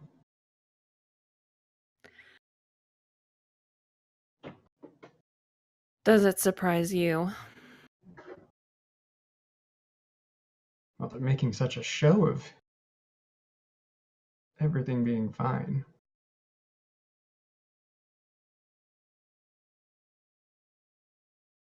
I think bringing him here was a mistake. On that, we can agree. Do you want to know more, or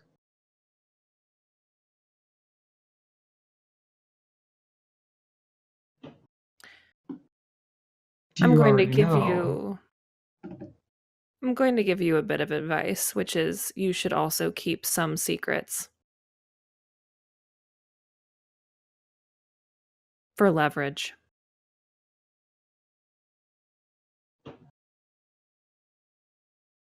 I want to know what you have.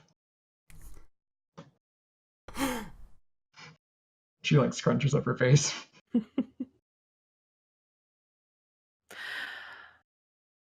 Well, when I see benefit to sharing with you, I will.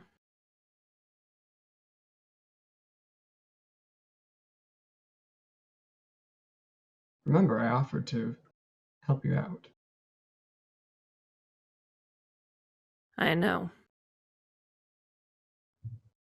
The offer still stands, and then I think she sort of pats Pookie again to sort of like pull back.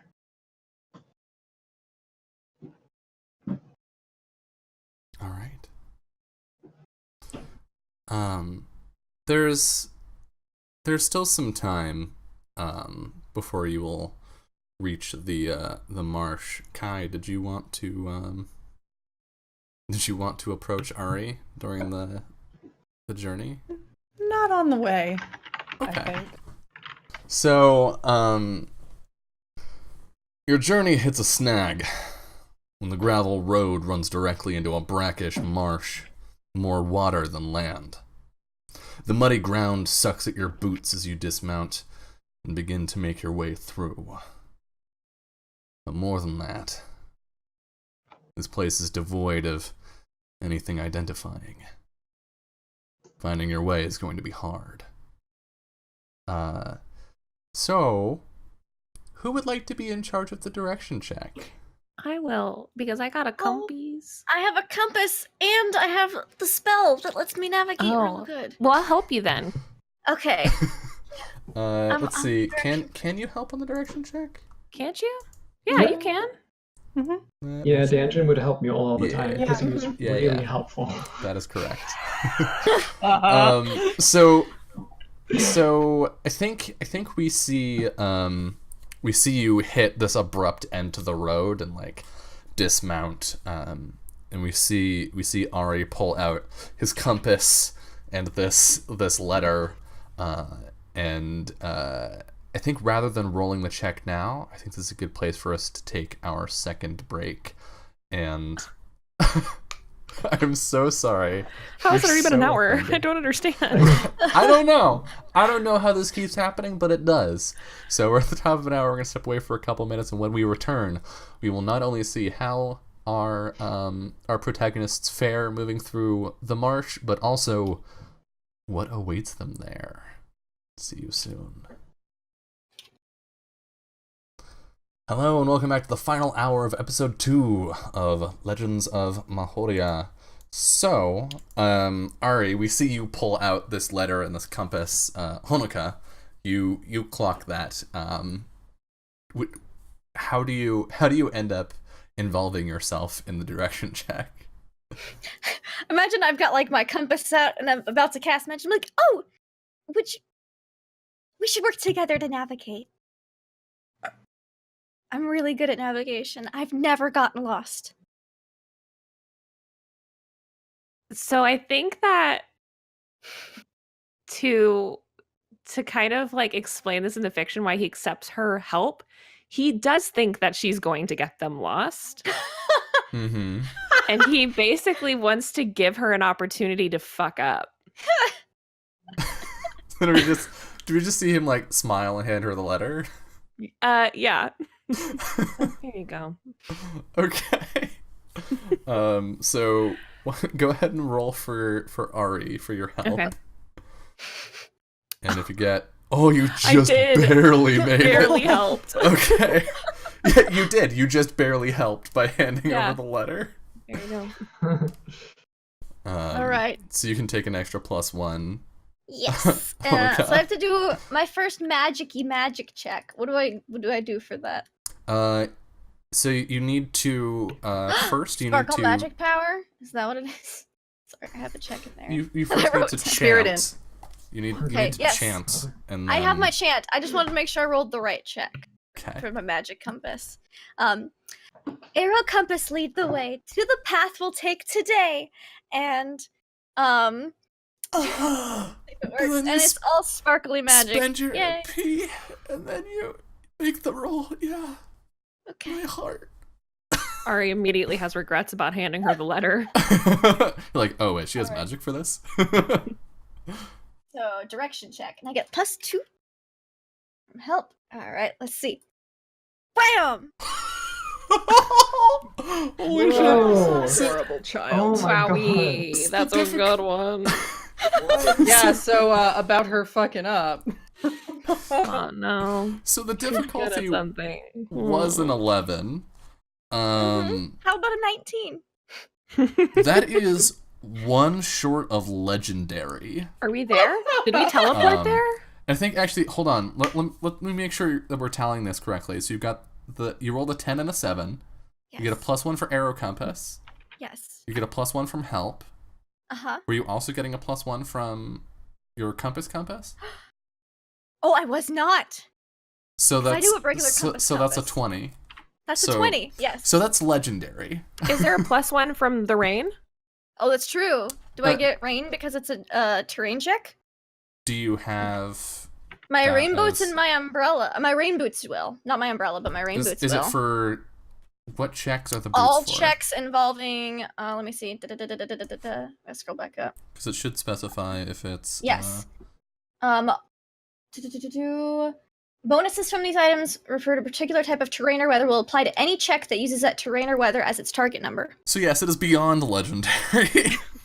Holy shit. So I think we see Honoka take this letter and then I like draw a map of the swamp. whip out the arrow compass, and like the words of all the landmarks float up and form like visible shapes that all align in a route with like a dotted line between them. And then she's just like, this way. There we are. And Shit. yeah, the going is surprisingly easy. The terrain really isn't helping you at all. It's like I said, it's more water than land, really. If you just, I know pedants have a definition or have definitions for swamp and marsh and bog and fen and whatnot. And you know what? I was nice, and I went to Google and I looked up what a marsh is, and we're actually in one of those. So it's all like long grass and the bits of land, and then just essentially meandering rivers everywhere. But Honoka, being the unshakable badass that she apparently is, Never gotten lost. I go out herb gathering by myself all the time. you managed to lead the party with little hindrance. I just map it while I go. I'm like, this will be very valuable for whoever's in this area next time. Yeah, Ari, how do you react to this? I mean, she's good at something. That's cool. Like he definitely didn't understand.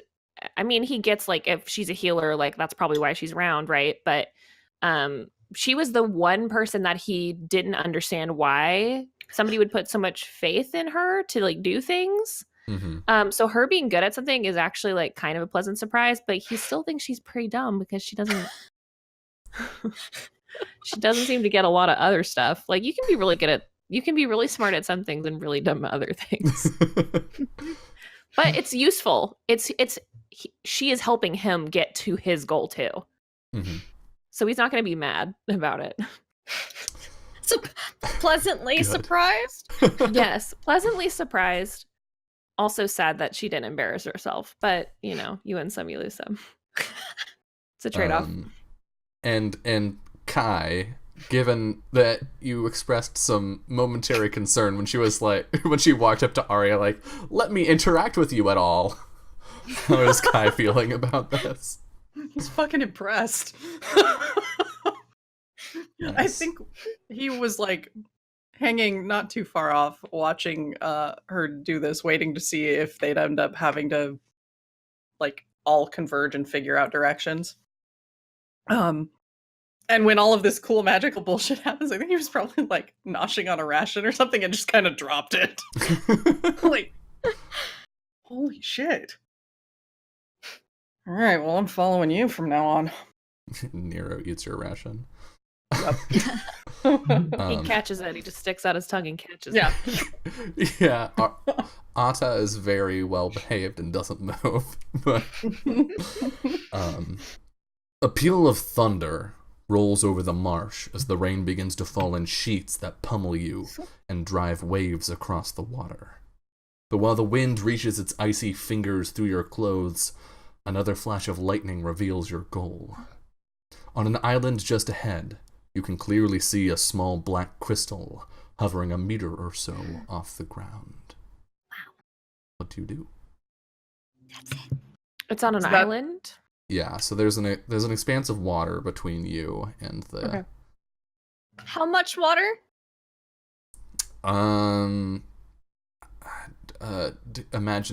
Converting imaginary distance to actual numbers. Hold on, like, I don't know, 9 meters? No, 3 meters? That's how meters work, yes. Oh, so not a lot. I mean...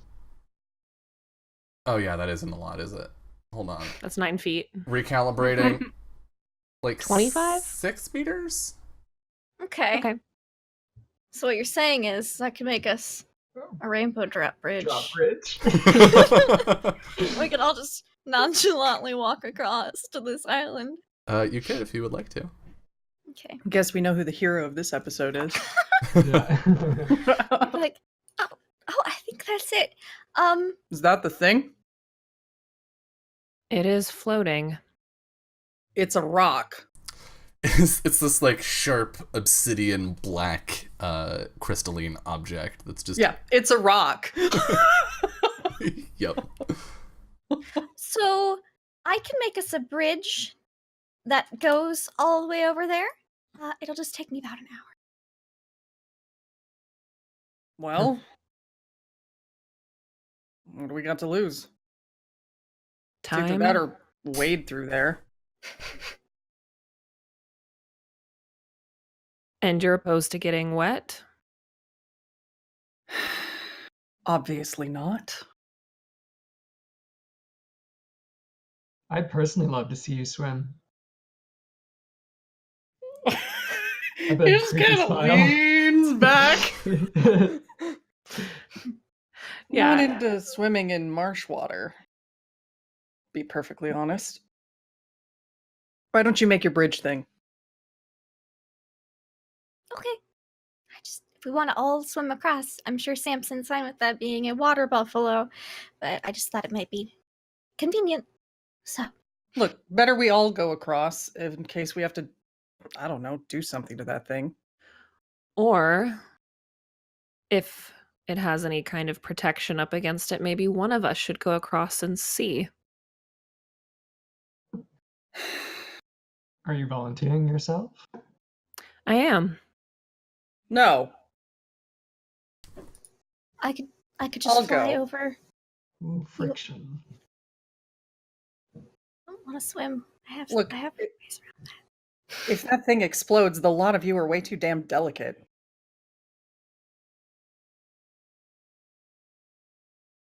I'll go. He hops down off of Nero and gives him a pat.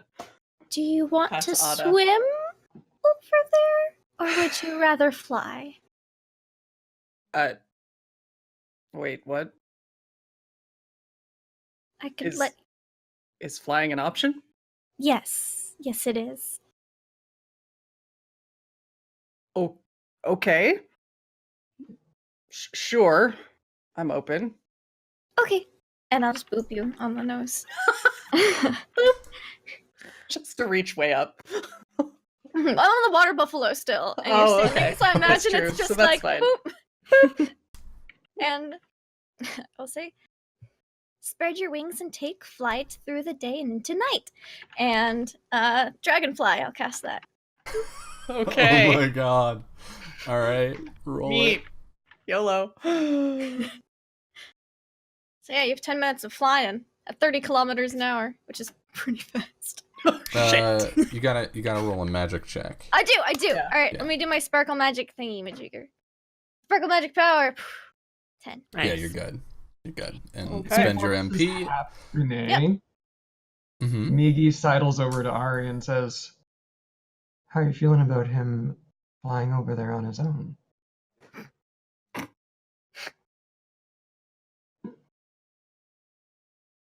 Fine. You're not concerned? Should I be?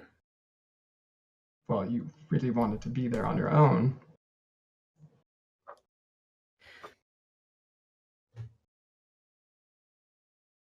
This will be Just faster. saying.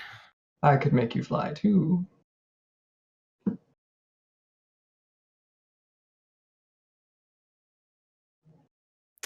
He he sits for a second and then nods and climbs down. I'll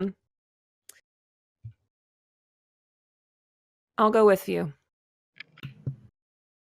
What? Why? Don't want you flying away with it. Seriously. What the hell am I gonna do with a big, jagged rock? You do understand that this is supposed to be some incredibly powerful artifact, and it is floating several feet above the ground. Yeah, which is exactly why I'm gonna go over there, and if I poke it and it explodes, no I'm going loss. with you. Fine, but hang back. Woohoo, I'm going. Oh, I haven't cast Okay. it yet. I could just carry him. That's true. Can you carry another person? I would assume. It doesn't. I want to fly specify, myself. but I don't want to be carried. or it's like never mind. leave me here. Oops, I dropped him in the swamp. Poor Honika's just throwing wrenches in all of Ari's plans, but she's like, I just trying to be really helpful. Sweet baby. Migi, what do you do? Does Ari come back to Yeah. Migi? Give me some wings. What Maybe else look did you- cool. What else did you find? Is not really the time. Okay, I'll let you fly, but just remember what I did for you. And then she kind of like folds her arms into her sleeves for a moment and sort of starts muttering to herself. And I think her hair kind of starts like billowing, and you see like a red light coming from underneath her bangs, like as if the eye is like glowing red. And then I think she just says, "Wings break loose from knotted flesh and take flight, dragonfly." Wow, same roll. And whatever sparkly magic thing happened It's like Kai, it's like a whiff of cherry blossoms and glitter. It's like the literal opposite happened. These like black wings like unfold. Like break out of your back. Like, oh my god. Jesus. 2 matches made in heaven right here, folks. Let's talk for a minute about tonal dissonance, friends. Ooh. Now this feels good. I'm into All this. right. Okay, and We're flying. We're yeah, going across. the two of you can fly over if you would like to do so. We want it. Yep. Kai wants to get there first. Does Ari also want to get there first? No, Okay. he'll hang back. I mean, because Mhm. you know, but If it staying does close. explode. Okay. Yeah, the two of you can fly over and land on the other side, untouched by the murky marsh water. The muddy ground around the crystal ripples as you approach, forming strange spiky pulsations that seem almost alive. And then in one chaotic moment, the black fluid bursts upward in oily tendrils, some spearing toward you while others wrap around the stone in a humanoid shape, which opens its mouth and roars. And we are going to go to our first combat. Bum, bum, bum, bum. So, we don't have... We didn't do rolls, party rolls this time, but I trust y'all to sort out your initiative. Yeah. So remember that your initiative does not determine how hard it is to hit you, only when you go during the turn, and that you will have to roll dodge checks, which I will look up right now as you're doing your initiative. Jeez. Are you sure? We can't use our initiative for Yep. armor. It's Okay. I mean it's the same Wow, it's I the guess same we're going stats, first. but I just want to help. jeez. Holy crap. How? Whoa! Yeah. How? Ladies first, I guess. Yeah, I guess so. Damn. Also, the fuck we are can't. y'all rolling? I can't edit. I can't put any text on here. Might just be me, but What? That I don't know how that's even possible. Roll20's text thing has been working real weird today. You have to like Oh, you hold click down and hold while you and type. yeah. oh my god. Okay. Yeah, I've been having that same problem. I've been having that on I think it's my laptop for a couple weeks now.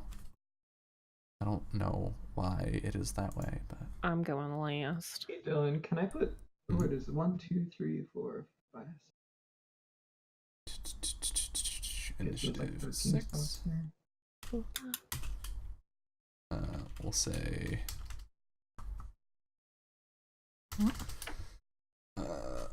why will you not edit the text? Yeah, I'm having a hard time with this too. Roll 20. Oh my god. Double click.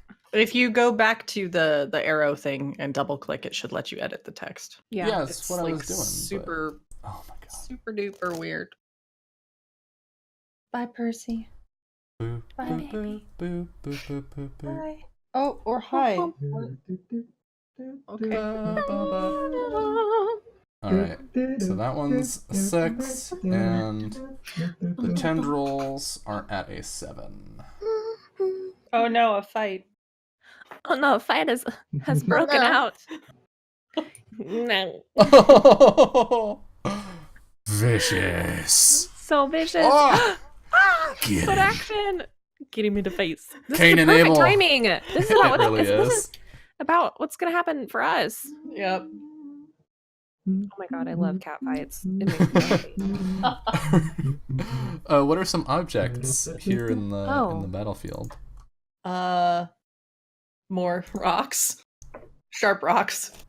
The black oil that you Okay. described. Ew. Rocks. Well, the oily substance is the monster you're fighting. Okay, so there's not any is there excess oil? We could say No. swamp water. Superfluous. You can do Ew. swamp water. What is Goop doing here? It's just hanging out. Just protecting this crystal. Just gotta Um, protect it. I just wanted Lindy to do the voice. There's a spooky crystal. It's one of my favorites. It's up there with your Gao voice for FF6 chess. What else is there? Yes. Big stick. Big stick. Okay. Rotten Maybe banana. some vines. Maybe like a puddle, kind of like an area where it's a bit the a ground divot? has sunk a bit deeper, and so it's A like hole? A a big water hole? water pit. No holes. A puddle. What? Big hole. Big divot. A ditch. Holes Ditch. holes are banned from this channel. One leg ditch. Um, A tornado. A tornado. That's not an object though. No. Oh, look, they're still going. How about I like Percy just like and Tristan's he's like, got- he's you got want to high go? ground." You want to fucking go? Let's do this. Let's go. Bring it on. He's like, I'm laying down, but the tails tell a different story. Yep. I'm just gonna Fight, slide bro. off screen. You guys can enjoy this. Oh my god. There's a cat. fight of a There century. are 2 cats fighting currently. That's our 5th item. Two cats cat fighting, fight? and everyone's distracted. There's Surprise a stump. round. There's a Oh, a stump. stump. Or a log, yeah. Stoop. You guys please stop. What have I done? All right. So, Miki, you're first, I guess. No, Hanukkah's actually. Honoka. Oh, I'm right. 17. Where are you though? Where are I you? don't see your know. text. Oh, you're I Do you don't want me to know. put your name on there? I- I got it. Okay. I typed it. I don't know where it went. Like we all put ourselves down at the bottom. We're like, Just assuming that's gonna be where you're at. yeah, Yeah. like down there That's somewhere. move. yeah. There, that's There we better. go. Okay. So Honoka, you go first. You see the 2 of them fly over, and then these like weird. It's sort of like ferrofluid, right? These weird spiky ripples that come out in the ground that then rise Oh, up dear. into these tendrils and stab dear. forward. Some of them reaching to attack Kai and Ari, and the others wrapping up around the crystal to form this humanoid shape. What do you do?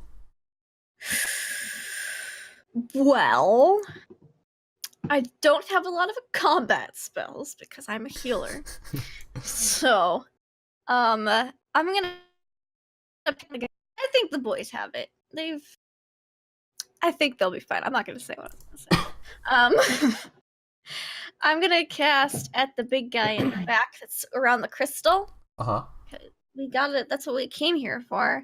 Mhm. And so I'm gonna roll a magic check. I'm gonna cast Shooting Star. A classic. I say, I wish upon a shooting star fall upon my enemies, near or far. Ah! Okay, spend your How MP. can- why They're is she so cute? anti-intimidated. So- Are these like just the cutest, sparkliest little stars? Yeah, they're darling. Okay. You're not even scared when it comes towards you. You're just like reaching up to grab it like a firefly. Yeah, they're just it's like the little like sparkly fireworks and they just drift down. But when they touch they hurt. Do they I guess- do they like explode when they touch so they look really cute, and then we get these? Yeah, they look really cute, and then yeah. Yeah, we see these like big circular like bursts wicking off oily bits of this creature. Alright. Yeah, that does hit. So go ahead and roll damage. 3. All right. Hoping for better on a D10, but it's okay. Yeah, there's this big like blorp of oily viscous substance that sprays toward the two of you on the island. Miggy. Yeah. Gross. Hang on. One. Oh no. Oh no. Okay, I did. I thought I lost Steven for a second. I'm okay. Can I tell what type of monster this is? Which one? There are multiple technically. There's Like the tendrils one and that's the... the big one. Yeah, go ahead and roll monster knowledge. I'll tell you what I can tell you. Oh yeah, I should have done my monster spell Hmm. instead. Oops. Is there like is there a difficulty for that? I believe it I is the think- level of the creature. It's Or- either their or its level or their terrain. condition or something. Yeah. And then I'm if I were to looking- use Draconica, would that like? I think that Open just tells you. Draconica just lets you have that as long as you beat their condition. Yeah, hold on. It gives you more information Monster than regular knowledge. monster knowledge would. Yeah, when you confront a monster for the first time, a character may attempt to check to see how much they know about it. On their turn, the character rolls a check using int and int. The target number is terrain and weather. Unless the GM chooses otherwise, check does not take up an action. On a successful check, the GM will tell the player the monster's level and give an idea of its main capabilities and ability scores, such as its condition is pretty high, but it has a low strength. The Open Draconica spell must be used in order to determine more detailed information, such as actual stat numbers. Right. So that wouldn't include whether it's like a phantom or not, right? Correct. If you want to know Humanoid? if you want to know Yeah. full details, you'd want to use Open Draconica. Okay, Yeah. I'm gonna do that then. So Migi, Migi gets all spooky and magical again, and her hand sort of stretches out across. Because another question I had is like Mhm. fictionally, Honoka and Migi are still on the other side of the water. So Yes. there's Yeah. no way, unless we grow our wings as well, we're not gonna be able to like Uh, help the You other can't- two. you're Like, you're move to technically that. in the back area. Yeah. The back area is across the water. The front area is on the island. Right, but we can't move into the front area unless You can. I would ask for a hard exercise check Okay, yeah, to get over the gap, essentially. gotcha. Okay, that was my other question. Okay, yeah. So Migi stretches her hand out across the ground in front of her, and the earth sort of like cracks, starts shaking and cracking in front of her, and like a little bit of red light kind of like starts sort of like shooting out of the ground. And then she says, "From the depths of the abyss, bring forth forbidden knowledge. Draconica open." I hope this. That's a lot different than mine Draconica opens. Is it now? Jeez, though. Okay, let's see. And it has to beat their condition. Yeah. Does it? On the Draconica open? I don't know. Let's- Most spells, Most if they targeted target something, spells. Yeah, have to I'm beat gonna the other thing's condition. I'm gonna see if the Gotcha. Draconica Open says something specific about not. Which season is that in? It's just Uh, incantation. it's an Incantation. incantation. Okay, Yeah. there we go. Summons the monster compendium. The monster's page automatically opens and displays its data. I do think beating the condition makes sense, because that's how targeted spells usually work. So let me Yeah. check. You rolled a 10. Mhm.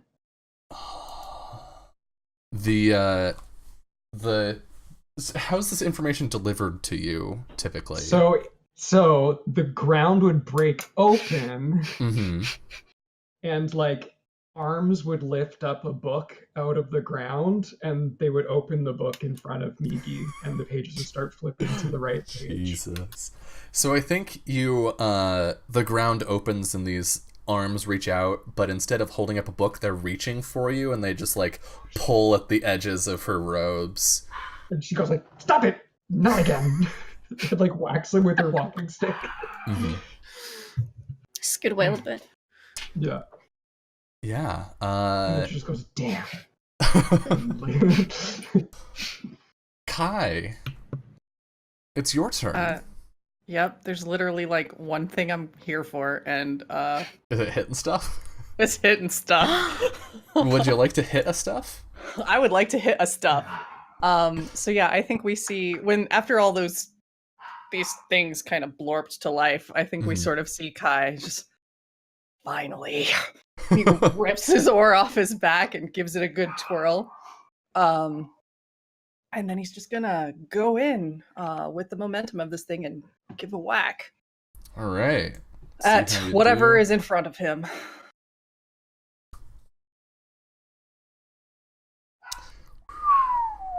All right. I'm going to roll a dodge check on this thing to see how it does, which is going to appear in chat, I think, as initiative, but it's the same stats. Wait. Actually, is this just going to output into chat? It does. All right, I'm just going to roll. It's Dex and Int, right? Mm-hmm. So it'll be, that doesn't seem right. Hold on, let me check the book. I am a prepared GM. That is me. That is always me. A good GM is never truly prepared. Oh, what a dodge check is? It's Dex Int. Uh-huh. This is... I don't know why that is marked as a 5 when that's not even a stat. It should be marked at an 8, so I'm rolling a D8 and a D4. Against your... What did you roll? 11. A lot. There is a slim chance that it misses.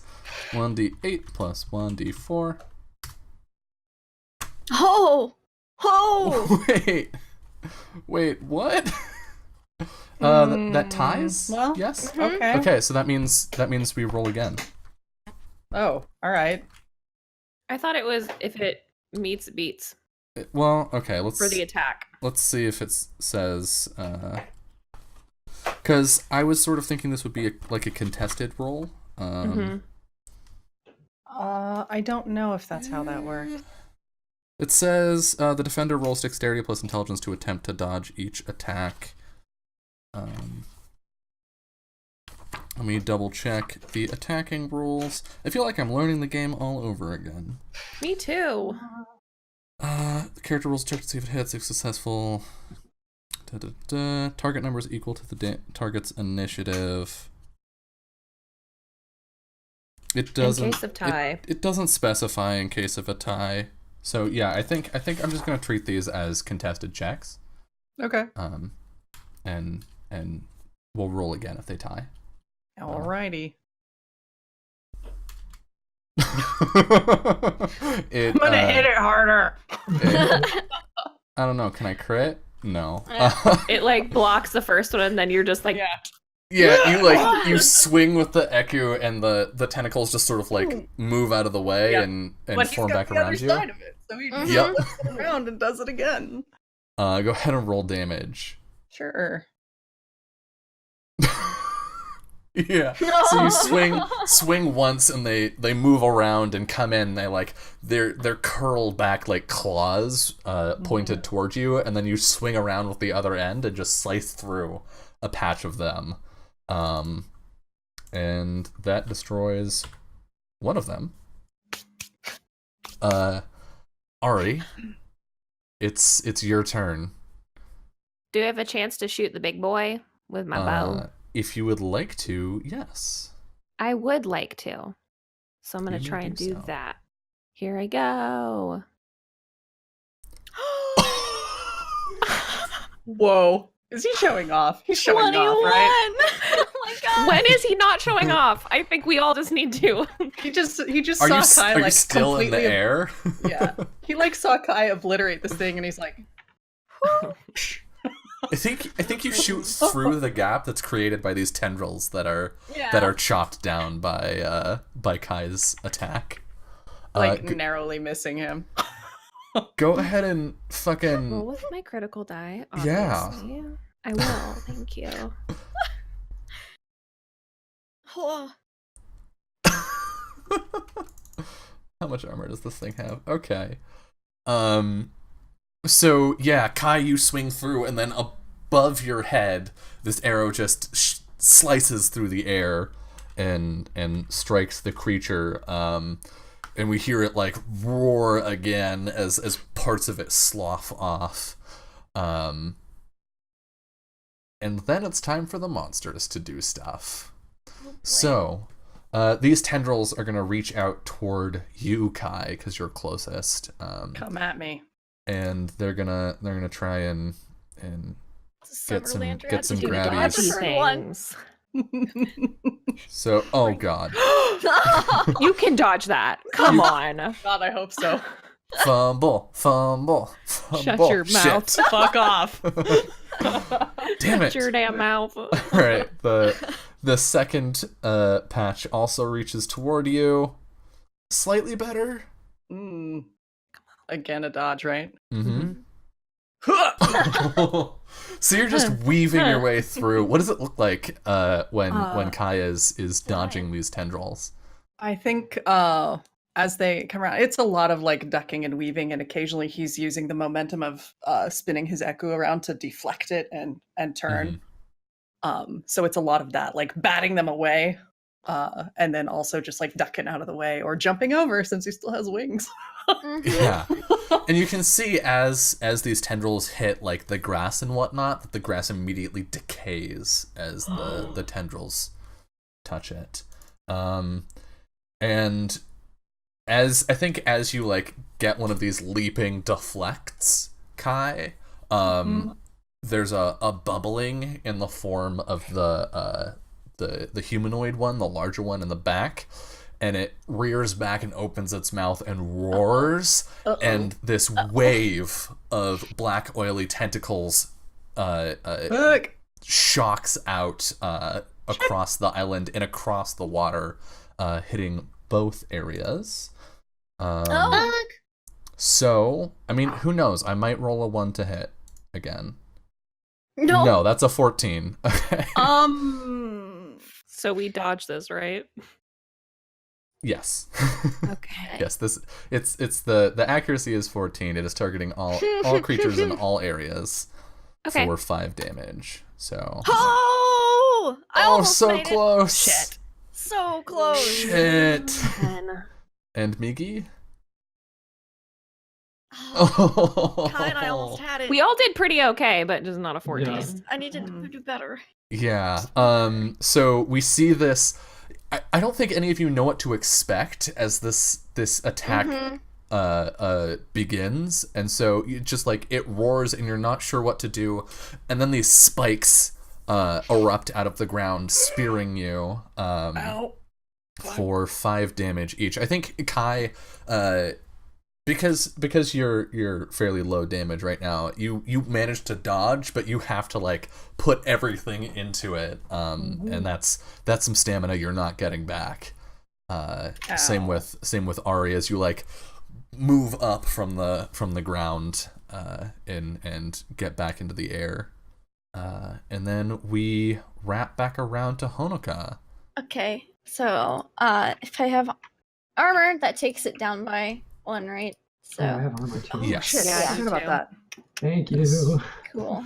Glad I could help. I was like, 5. Yeah. I was like, I Actually ain't doing roll squishy for damage. once.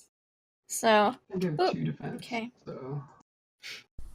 So that was a whole right. two damage off of me because I have lots Nice. of armor. So, Good boy. That is a lot of armor. Yep. Yeah.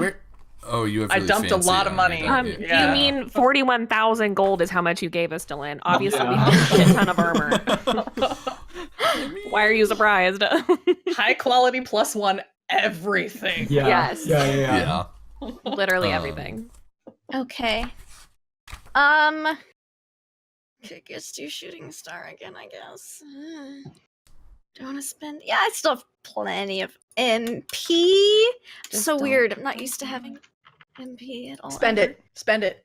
All right, yeah. So I'm gonna do a shooting star again. Look at my chant. I wish upon a shooting star fall upon my enemies near or far. And then let me see.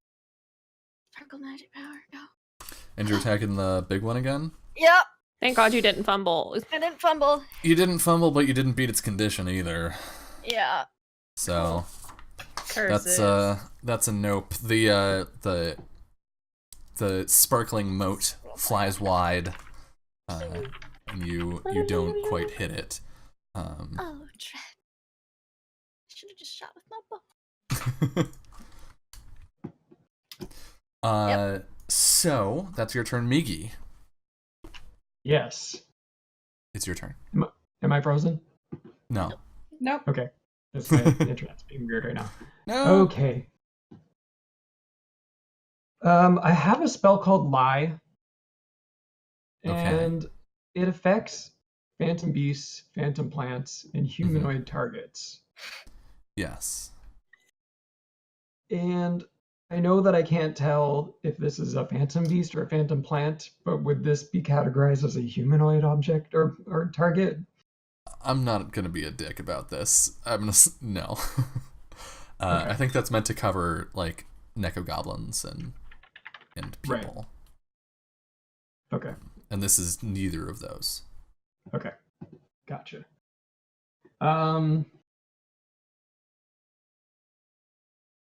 I think she's gonna try opening the Dragonico like one more time Okay. for this round. And if it doesn't work, then I'll try something different. So she's like batting back the arms. And then she just goes, Mhm. I said Draconico open! And then That's the chant. yeah. So then Okay. I'm just gonna try it one more time. Fucking magic sometimes. Oh! Oh no! Yeah. Oh no, how did You're you like- roll the save? You're like beating it back, and the arms just like are now climbing up you, and you Yeah. have to end the spell. Yeah. Fuck. That wave really threw us magic people off. We're like, Yeah. Ah! There's swamp water in my eyeball. Yeah. Gross. No, I was avoiding the marsh water.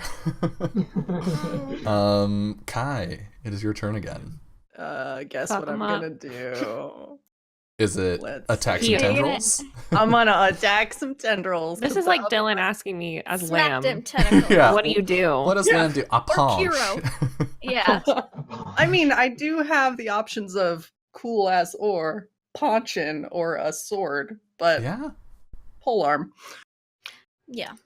Crit, So crit, yeah, he's crit, gonna crit, crit. he gonna twirl on in there and whip him with his oar of ponchinating. All right, a 9. Let's see how these mofos do. 1d8 plus 1d4. Ha! Nah. Nah, you- though. Nah. You What if hit. nah? Yeah, you sweep through one of the patches of tendrils and destroy it All right. immediately again. There's just like, I think spread out across this area, there are some tendrils still remaining that are reaching toward you. Ari, Sure. what you gonna Why do? not? I'll just, I'll shoot at the big boy again, because I can. Mm-hmm. Here I go. A 19. I Is was it gonna even, say, if you crit again, like, is it even possible for it to... I don't think so. I'm gonna double check real quick. If you want to just go ahead and roll to your little heart's content, I'm fine with it. I mean, I guess if I crit, technically... Turn boy. Um, Hold on. Look, cooperate with me. There we go. That's said Draconica open. these stats though, like the likelihood of a crit is pretty low. Well, 1d6 plus 1d4. Nope. Okay. Well, You hit. I will heat it. He did. 7. Nice. All right. Yeah. Man, we haven't This- even used any objects, y'all. I know. Oops, I was true. meaning to. I was like, I kept forgetting. I'm not used to physically attacking things. yeah. Um, I'm looking at them like, this man. I just stand on the stump to do it. Like, this shot is less effective than the previous one, and it just sort of like you hit it, and then it's slowly absorbed into the writhing form of the creature. But tendrils remain are gonna go for you again, Kai. All right, come at me. Let's see what they do. Oh god, a 7. dodge him. Hop out the way. Hit him! Bonk. Son of a bitch. By He's a 1. spry motherfucker. By 1. He's just dancing out of the way using his little fairy wings for help.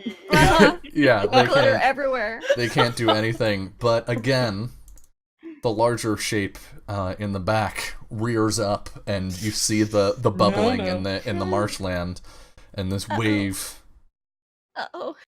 spreads forward. It's a 10 this time. That's easier. That's a little bit better.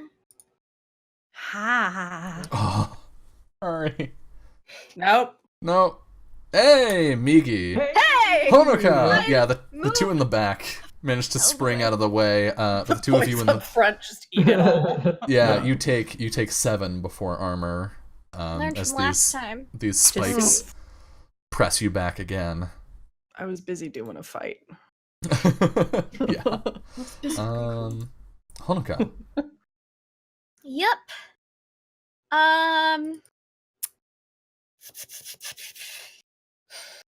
Guess I'll use more magic. You know, I'm gonna try my bow. I haven't shot my bow yet. I'm gonna give it a go. I'm gonna pull out my little bow, and it's a cute bow. By the Oh way, my in case God. anyone's wondering. I'm gonna try to aim It's like and shoot at it. little Cupid bow. Does it have little cherry blossoms on it? It does. Oh On the my end. god. Mm-hmm. Oh my god. And I'm gonna use. I'm gonna stand on a stump to get a vantage Okay. point.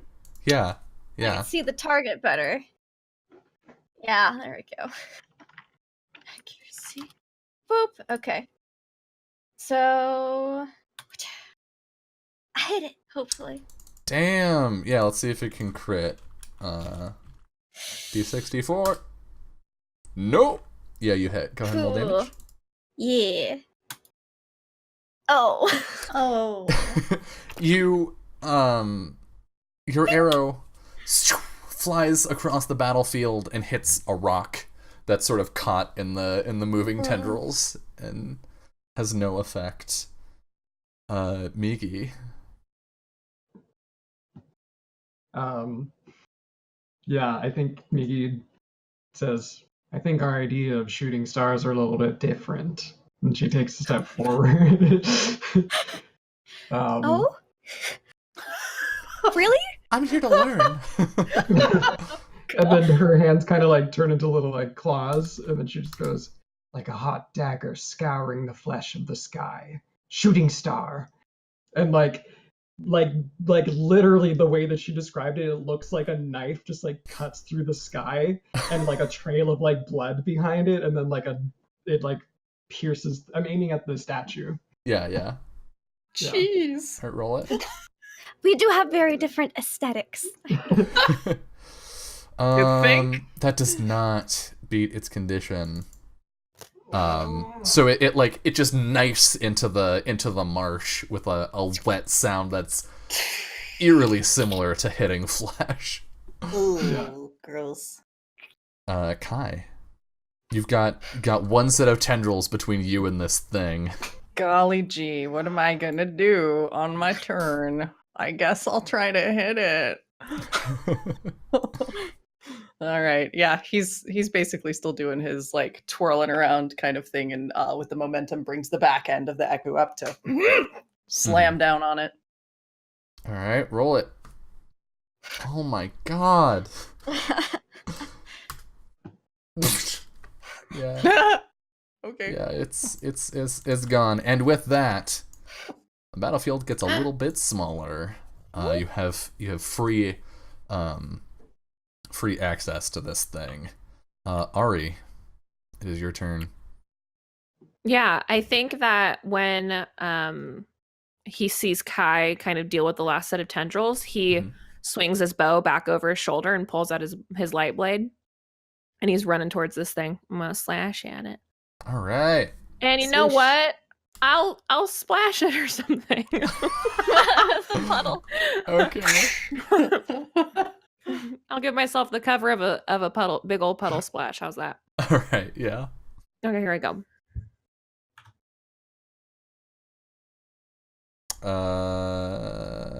It 8. can beat that potentially. All right. Yeah. Yeah. We'll see.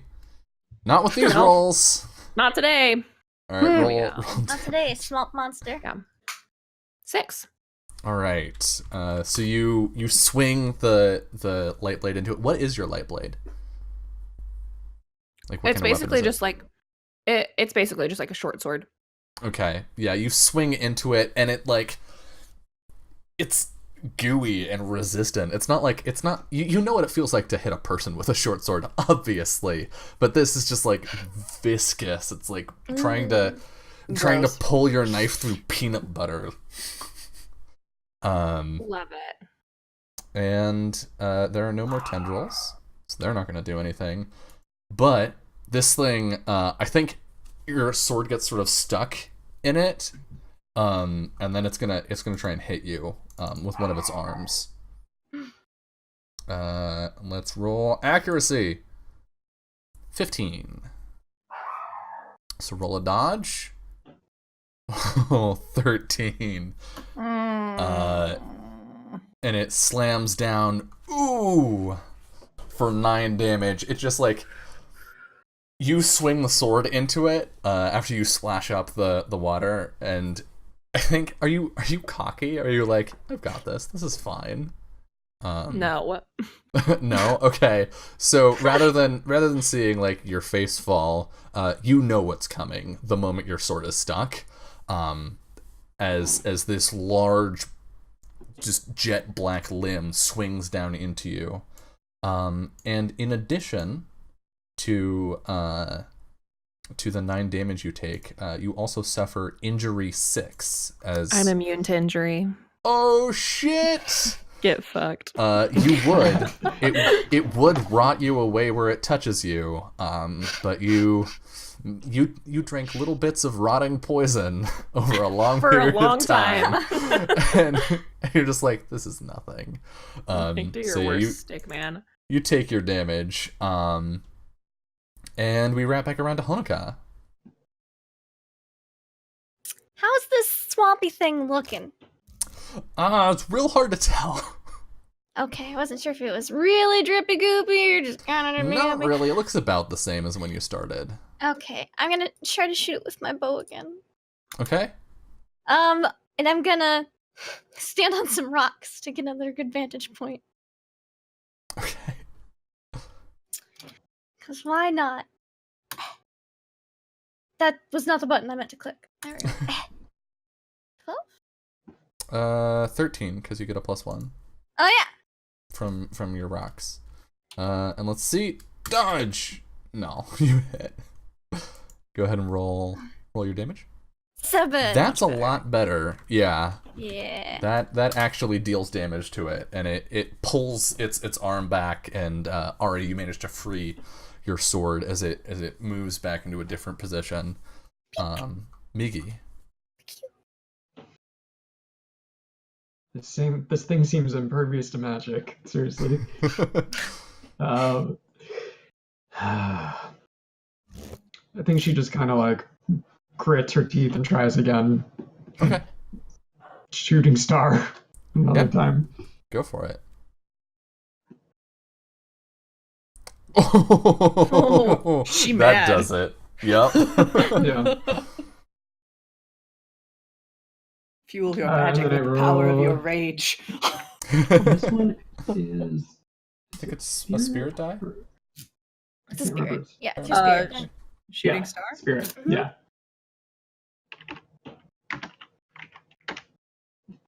Oh. On a fucking D12. Good lord. Yep. Oof. I mean, Feel your pain. it's not affected by The armor, at armor? least. Okay. Yeah, magic pierces armor.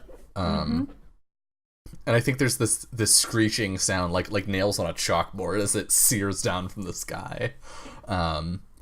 And Kai, it's your turn. Ari just got whomped super hard. And is not looking great. Yep. So I think he's gonna basically interpose himself between Ari and the beastie thing, and kind of just like push him back. He will grab up like a big stick that is hopefully, we're gonna say it's sharp on one end, and he's just gonna wing it up at the thing to distract it or poke it, and then follow through with punching it with his Eku. Nice. So that gives me an additional +1, right? Mm-hmm. All right. That's really shitty. My D6 plus D4. Maybe it will dodge. No. Nope. What the fuck? That was a really bad accuracy roll, though. Yeah, go ahead, do the damage. Slap. All right. Yeah. So the big stick spear goes up, and distracts it. It beats it away with one arm, and then as its stance is open, you slice in with the Eku, and it this thing is probably like 8 or 9 feet tall, and I think Kai, you've got the Eku pressed into it. Ari, there's a Kai in front of you. How do you react to that? I have wings, so I go over him. I literally just fly over him. You literally go over his head. Yes. Cool. And I'm gonna like land on this motherfucker's shoulders and stab down into its head with my blade. Shadow of the Colossus, this bullshit. Yeah. So here we go. Let's see. 9? Can Dylan dodge? You have a... No. Nope. Literally impossible.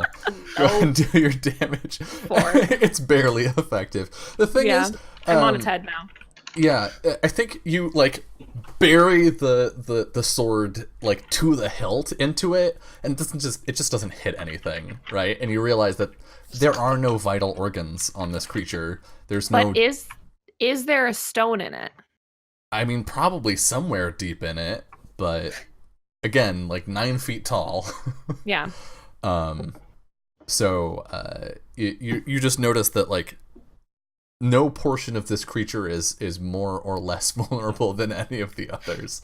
And as you realize this, and you realize the folly of just putting yourself on its shoulders, it's gonna reach up to try and attack you. Let's see. I've been good on the accuracy rolls tonight. Oh, never mind. Just dodge. Yeah. I don't like this artifact anymore. It definitely makes combat a little more interesting. Yeah, so it swings. Oh, sorry, I thought it was a... No, it's not. It's not doing the area it's attack just this mad time. at me for being on its head. Yeah, it swings up, and Ari, you can just like roll forward off of it and land back behind Kai. Can I land behind it to corner sure. it? Yeah. Okay, that's what I would like to do. Honoka. Well, Ari looks kind of hurt. Yes.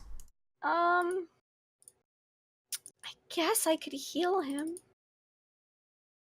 Part of me doesn't want to. Can you heal at range? Because he's poisoning everybody that I care about. Do you know that though? That's meta me. But Honoka is a sweet, precious being who will heal anyone who's hurt. Oh man, I'm hurt. So yes, I can heal at range because I have spring magic, which gives me cure plus XL. Yep. Which gives me the range of all areas. Baby. Wow. Oh, baby. I don't think I'll use cure plus with it though. I think it's just gonna be regular cure. So yeah, let me make my magic check. Oh, and I have a whole thing for this too. Okay. So let me roll my sparkle magic. You're gonna get glittered. Great. Glitter, my aesthetic. Okay. So I'm like, you are badly wounded, I see. So I will go down to one knee and fashion together some herbs and will tether a compress to heal thee with speed. And I go Cure Touch plus XL. And you will get Oh my god. some healings. You'll get... Oh, Monica's just actually a magical girl, isn't she? That's the seem realization that I'm way, coming huh? to as well. you Yeah. get 1. Oh! So good. Thanks, Monica. You're really good at magic. You're really good at healing. That's why your prince is doing so hot. Oh shit! I wasn't gonna burn the Cure Oh, Plus man. on you, Mr. Poisoner. How much MP do you have left at this point? I used a little bit with that. I have 10 left. Okay. Migi. Mm-hmm. So I used a bit with that one. I was hoping I'd get more on a D10 than a 1, but you know. It's really okay. I feel 1 Something point deep better. within a Honoka knows. Like, I shouldn't heal him. Yeah, so I think Miki steps forward and Mhm. sort of plants her feet just in like the shallowest part of the water. And she says, "Sorrow, grant your cold embrace. Atome tears." And we're gonna see how this goes. Interesting. You're gonna make it cry. It is not enough, unfortunately. What does that do, by the way? It fills the target's eyes with glittering tears and reduces its accuracy because its Oh my vision is God. blurry. You Well, want to make my that- I accuracy mean- checks even worse? How could you? I thought we were friends, Jolie. Sorry. Okay. But also, like, it just gives it sparkly shoujo tears is what Yeah. happened. For Migi, Well, it's probably I mean, fucking it blood. doesn't say sparkling, so I don't think they would be for Migis. I don't know if they'd be sparkling. Yeah, it's blood. Kai, Guess what I'm gonna do? is it hit a thing? I'm gonna hit a thing. What a swamp water as an object. What? How? Splash it. Distraction. What? I don't What know. are? Is it just the water around the It- island? I think so. I don't know yeah. how to fucking use that. Never mind. You can fly. Just and, splash like, it. Use your yeah. oar and just splash it in the alright, face. sure. Just paddle some water at Yeah, it. Okay. just gonna It's a paddle fun some- water fight now. paddle some gross water at it and then jump at it from below. I think he'll kind of like backswing it and try to Mhm. like cut it from cut it, Please, dissect it. please fumble. Please. No, Please, don't I need want to. this. Don't you I dare. don't want to. Jess. Jess. Fuck. Fuck. Wow. Okay. I mean, so Wait, a crit is the best result possible. Yep. So I think we roll off.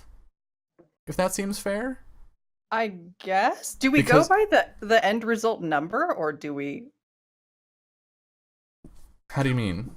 Well, actually, well- wait, no, because a crit is a specific thing, isn't it? So is Uh-huh. it a 4 or the max, or Well, because I apparently got a crit too. you also, which is why I'm thinking this is tied, because if we both crit, then we both get the best result possible.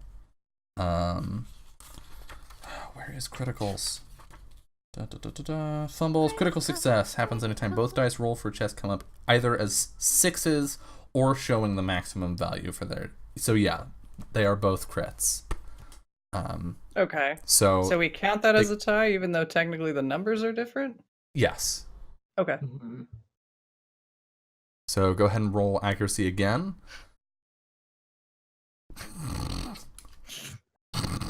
Yeah. Listen, I'm I good I at finally one. crit your defense One. roll, though. I did. Dang. I did.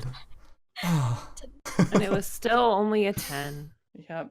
Yep. I'm here to do literally one thing. Roll your damage. Nice. You're dead, right? I mean, no, but how is that even physically? Jesus. You rolled an 11. You have a +5? Mm, Wait, how I do don't you know have why +5? that would be. I Double have fighting plus... type. Oh, because +2. fighting And then type is... Weapon is. And my weapon has like +3 on it. Yeah, or that's how you have Yeah. +5. Yeah. Yep. Good Yeah. job, baby. I do one thing real well. Yeah, you get the... Real good. What is it? +1 from noble, +1 from attack type, and then... Uh-huh. If you took attack type Jesus. twice, then it's. I took it. +2. Yeah. Oh, right, Mhm. right. Yeah. Okay. Yeah. Jesus Yeah. Christ. Yeah, I mean, it is not dead, but it is very close to dead. Ari. Can I shoot it from here? Or is it too close? Yeah, you can. Okay, I'm gonna shoot at it. All right, so you're like behind it. You know, I'm swing just gonna the shoot bow it in back the up. head. Yeah. Yeah. It's easier to get to its head from down here with my bow. Okay, here I go. Can it dodge? Do you think? Let's Sweet see. angel. Can I crit? No. You know, it's okay. Roll your damage for posterity, but it's at 1 HP. Oh. After armor, you deal 1 damage. 1 damage. So, you convinced that shooting it in the head will be more effective, or just shooting it in the head out of spite. Who knows? Like, could we Fuck you and your head. could we flavor this that like Kai's attack basically ripped it open and exposed where Ari needed to shoot Yeah. to Yeah, take like, the killing blow? it bloops open and you see the crystal floating there, and you shoot it with your arrow, and there's like a ringing sound as the arrow hits the crystal, and all of the oily goo like vibrates and shakes and then falls, and the crystal hovers there. And Ari grabs it. Aria, please roll Spirit. Sure. Why not? What kind of check is this, would you say? I mean, technically, what is a spirit? I don't think there is a pre-made one. No, I got it. Touch of the thing. That's the check. I'm touching it. Touch of the day. 7. A 7. Okay, so you touch it, and there's a moment where you hear a voice in your head, and it just says, "Well fought,"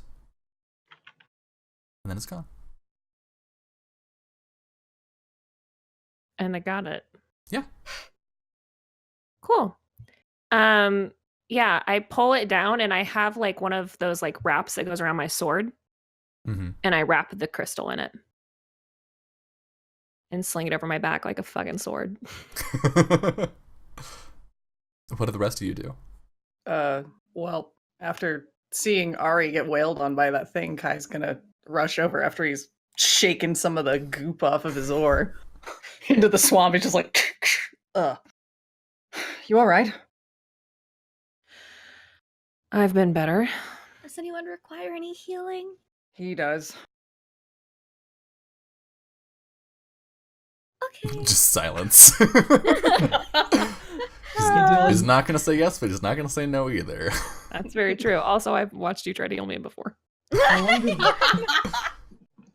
long did that battle last? Like in game time? I don't know, like a minute, Okay. minute and a half, something like that. Okay. Why? We can fly back over. Mm-hmm. Yeah. I was gonna say, Okay. are the wings still attached? Yeah. We should. Yeah. Yeah. Okay. And We fly back on over, I guess.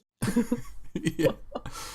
He's definitely hiding. He's definitely hiding how hurt he is. Kai Right. knows.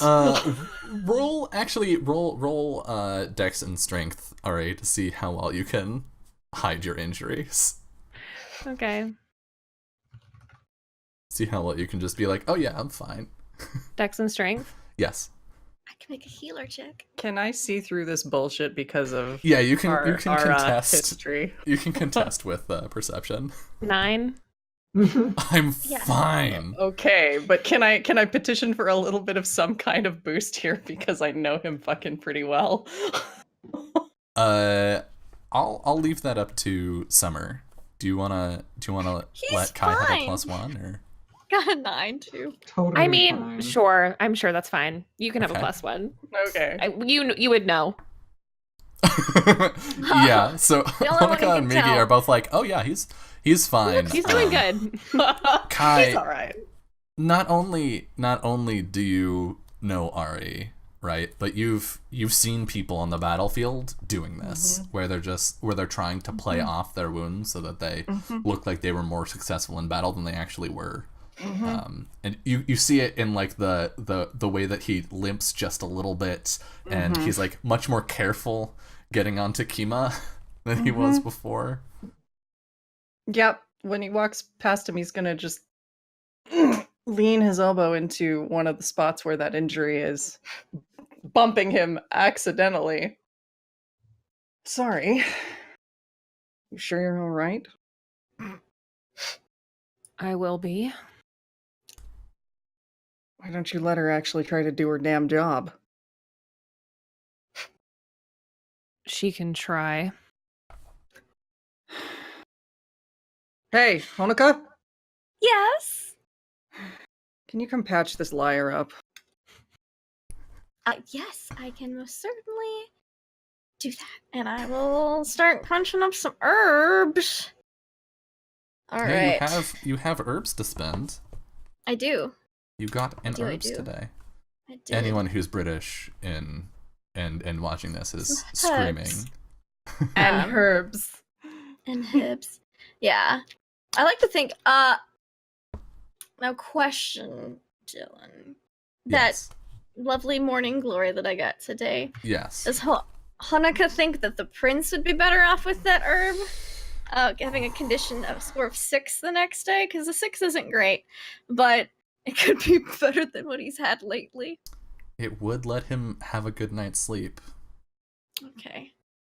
So you can either spend it on the healing check or you can use magic to heal, I guess. Okay. Yeah, I guess I'll use magic. I'd like to think she has just basic herbs on her. I have from You can- town. Yeah, you'd have to buy herbs to have extra on hand. Because Yeah. they go bad in a day. Unless Okay. it's bottles. Unless you have I do have herb the bottles. bodily Yeah. stuff. I Okay, do have the bottle. if you have money on hand, we can just hand wave that you spend Okay. some. Yeah. Yeah, I've got the Um, bottle. You could get Sounds extra of these level 1 herbs.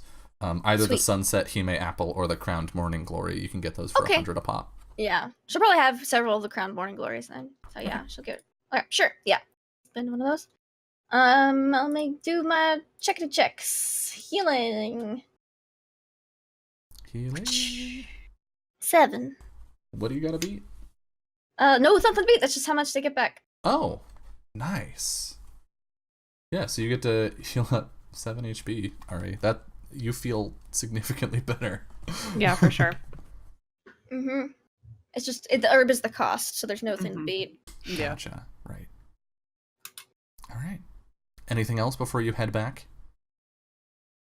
Or I should say anything else before you arrive back? Would I be able to cast a ritual while we're riding on Samson? Yes. Okay. I would like to cast. I'm doing so much scrolling between my magical effects. A spell. A spell. A spell. I'd like to I'm going cast to a cast a string spell. magic. Yes, a spell. You see. Right. I'm Sean Connery. I'm gonna cast. I'm such a Spaniard right now. Yes, certainly. I'm gonna cast Dragon Shine. It's the worst Spanish accent I've ever heard. Sorry, Yes, I have I'm gonna Highlander cast- on the brain because of summer.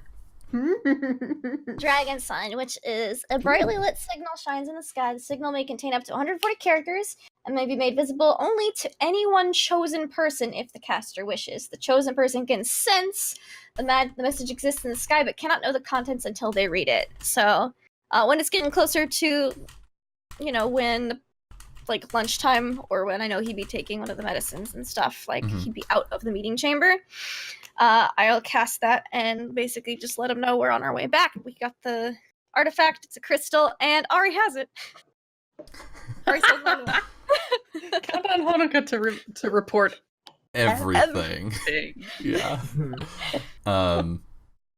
Yeah, I think we get a bit of a cutaway to Hachiro reporting to the meeting that I have heard from my healer that the mission has been successful and that Ari brings the thing back, and we just see Elias gritting his teeth like, God damn it. This black crystal about yay big.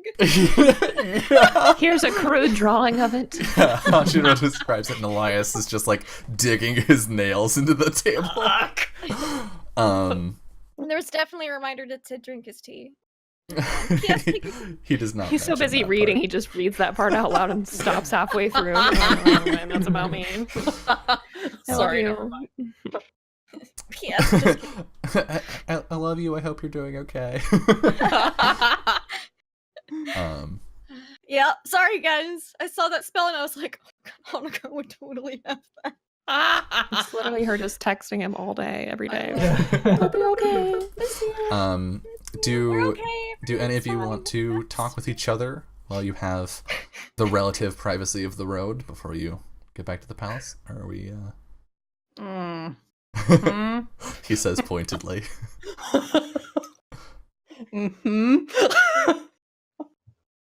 What's Ari doing?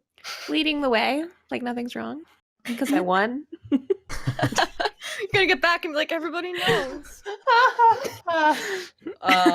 Well, now that it's been firmly established in his mind that Honoka is fine, Yeah, she appears to be quite capable. she's good at stuff. He's not Yeah. worried anymore. Yeah. She just doesn't look like it. No, he was real worried about this sweet little angel going outside of town, but not so much now. So I think he's brought Nero up to the front of the procession to kind of ride alongside Ari, and like it's quiet for a while. I don't think there's even any talking until at some point, well, they're still a ways from town. What's your game here? I'm not sure what you mean. Really? You're just gonna keep pushing me off like that, or what? Do you have something you want to talk about? Yeah. Why the hell did you leave? I've only asked you 100 times and you never fucking answer me. And you're expecting something different today. Why? Well, nobody's around except them. Nobody's ever around. Damn it, Ari! Just, is it hard to answer why? That's all I'm asking. I'm not even saying leave whatever the fuck you're doing and come home or anything. Just why?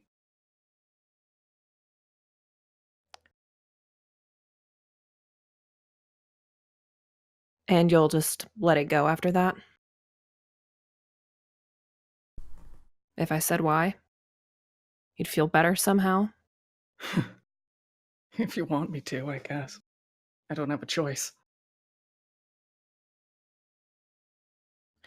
Because you're not my family. And I think we see Kai's expression just sort of fall. And even Nero's like pace kind of stumbles almost in response. Oh. Right. Should have guessed. I couldn't just Okay. leave and never go back. Okay. Okay, I get it. It's fine. He's gonna ride on ahead. Please note, he does not actually know the way back. I mean, it's just a road for this direction, so... He's just gonna trust the road. I did make a map. I gave everyone a copy. Oh my god. You get back out of the swamp. Well, while we were walking, I made everyone maps. Please, if you fold them out, you'll see this little instructional panel. I saw these interesting flowers along the way, so there's some info on those. So just keep an eye out while we're walking. Real educational field trip experience. Yeah. Yeah, so Kai has put many meters ahead of between them after that. Yeah, I think there's normally like a pretty unshakable poker face that Ari has, but we definitely see that like there's a little bit of pain there. Yeah. There's something else going on. I think while this is happening, if Honoka is like finished with her ritual, I think Migi will probably just sort of pull up beside Honoka. You are incredible today. Oh, no, I was just trying to keep up with the rest of you guys. Really, I'm impressed. All I did was make a map of the swamps with educational information about these flowers we passed by, and then, well, I tried to do a little bit during the battle, but I don't think my arrows are very effective or my magic. I don't think I was very effective either, but truly, it was very impressive. Your magic is so vibrant. Yes, it's very colorful. Yours is just, it's really spooky. Yes. Look, Honoka, I don't... Sorry, no. I was just going to say, I think we know some of the same spells type things, but we have very different ways of casting them. I didn't know there were so many different ways to cast magic. Yes. I don't want to alarm you, but I do have the alarm spell, so... I think she I think she's probably heard of it, and she she laughs like this woman is something else. Yes, I couldn't help but notice yesterday when you gave me the tea. You didn't like it, did you? No, it was fine. She says begrudgingly.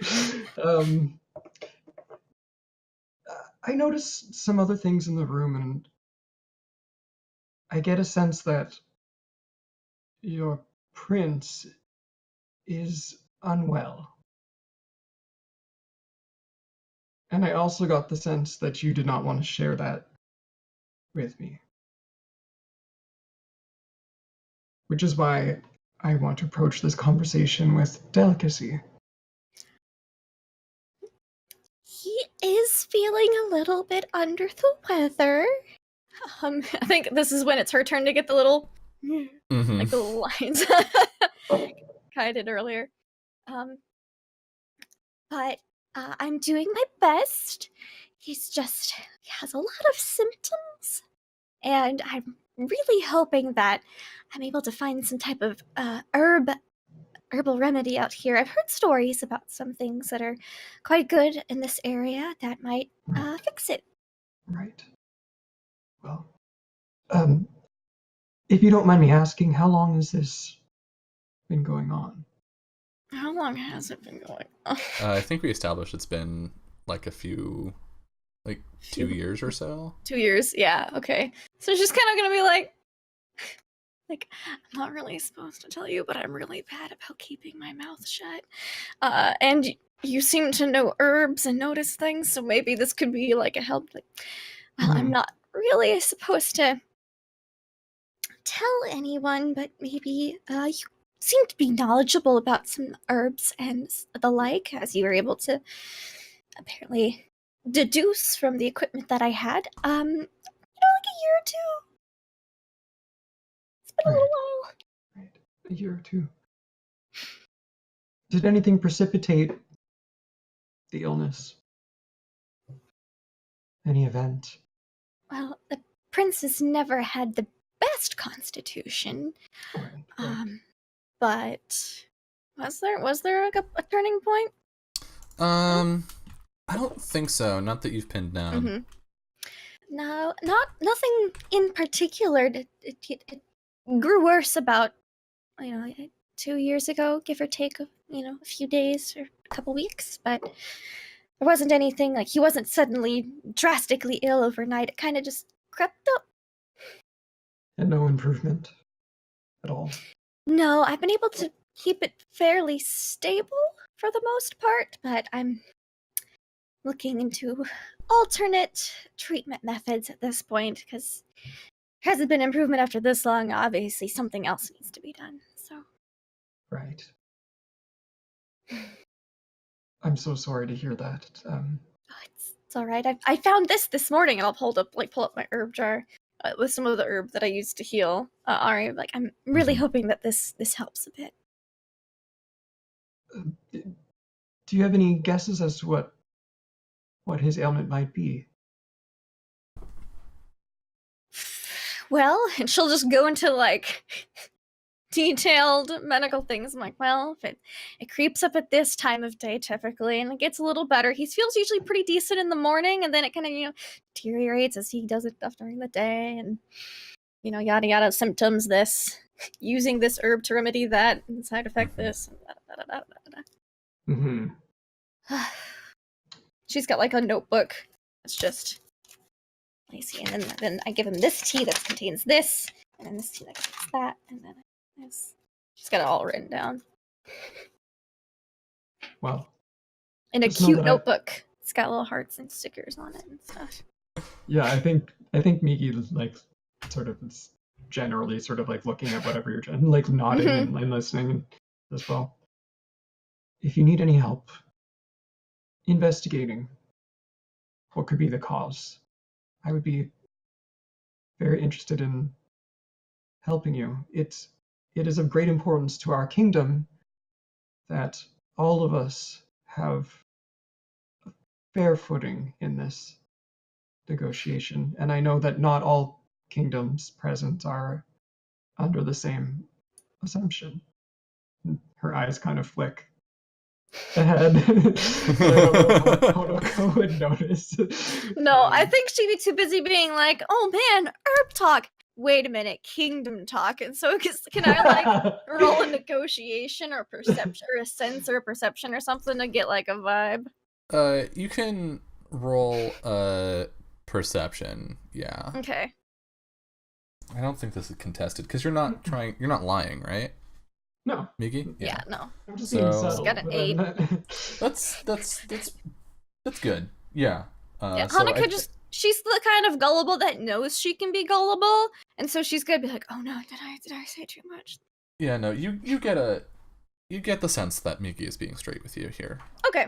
Cool. That's all she wants. She kind of looks a little relieved. Yeah, well, I appreciate your offer of help. I will definitely let you know. If you maybe come up with any ideas, feel free to let me know.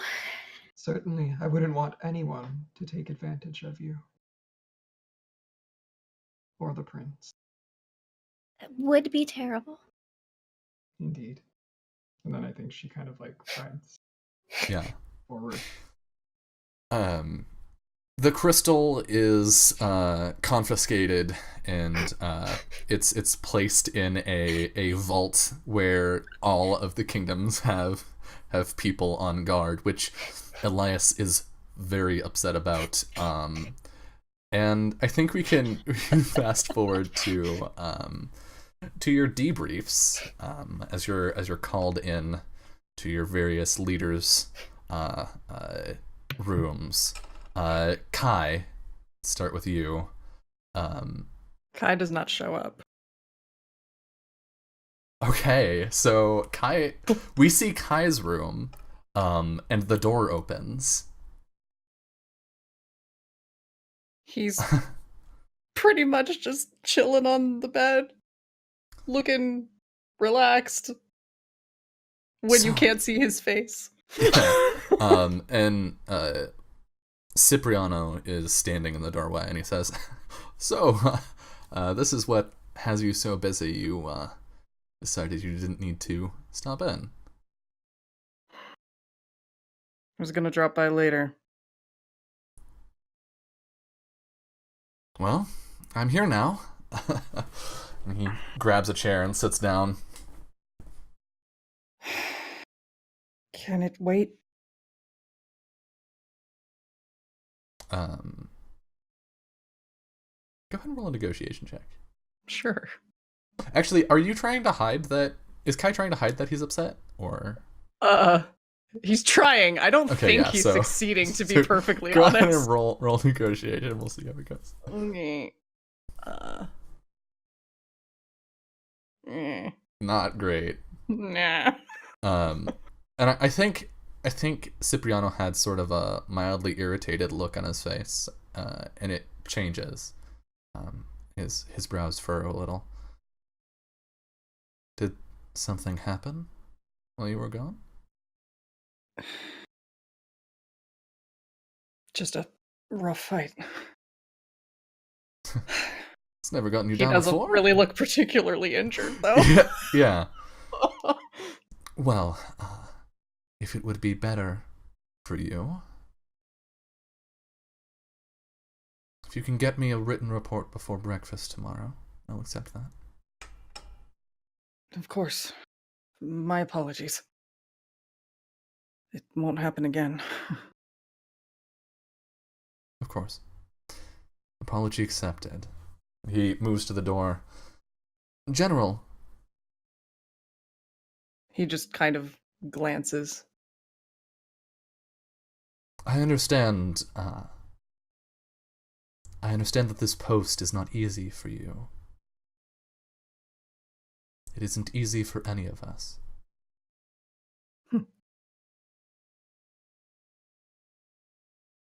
But don't forget what it means. There's a lot riding on you. Yeah. Hard to forget. And Cipriano leaves. I think as the door closes, we cut over to Migi. Do you play hooky, or do you go to talk to the ambassador? I arrive. Yeah. So I think he's Ambassador Kikito is sitting at that same writing desk as before, but he's sitting in thought rather than like working on his papers. And he looks up when you enter. Ah, yes, Migi. I understand you were not here for most of the day, but perhaps you learned something interesting while you were out. What can you tell me about this crystal? Not much yet. They confiscated it as soon as we brought it back. The Winter Lord was very interested in getting his hands on it first, though then pivoted and pretended not to shortly after. Vetafang or Adamord? Adamord. Ah. In truth, we have reason to be suspicious of them as we thought. I think you're correct. He's keeping something from me, and I think he knows about the prince, the spring prince. Yes, you told me to keep an eye out, but if today shows me anything, I think it is that I do not have to worry about him too much. Sorry, who? Hachiro, the spring prince that you told me to look out for? I spoke to his doctor. Seems it's been years now, but his health has been in decline. He is sick. Very. I see. That could be a problem. Is it serious? She didn't say, but one can imagine. Very well. Given how persistent she is in attending to him. Forget the winter delegation for now. I believe I have an ally in Cipriano in dealing with them. Mm-hmm. The Spring Prince could be a liability, though. I realize that, and I assured her that I wouldn't want to let anyone take advantage of the situation, as I understand that would be our kingdom's position. I think it best he be replaced. Oh. Perhaps tomorrow, during the meeting, you can find a reason for him to be sent home. I think it would be best. If that's what you think. As for the Summer Kingdom, I said that head of the security was a buffoon yesterday. What was his name? Kai, yes. Kai. And he is, in some respects, but he was formidable on the battlefield today. And those abs are incredible. I do not want to hear about it, Miggy. As usual, your advice is mixed in its usefulness. Thank you for your time. As always. I look forward to wishing Prince Hachiro farewell on his trip home. I'll do my best. And then she leaves. I think we cut over then to Ari, and the atmosphere is different. Cold. Yeah, but you walk in, and whereas last night Elias was lounging on his bed, he's standing over by the balcony, and he turns as the door closes and closes the door to the balcony, immediately starts yelling at you. Ari Adamord, you had one job. I gave you one command. And you couldn't follow through. I'm beginning to question why you're here in the first place. You have anything to say to defend yourself? You useless swine.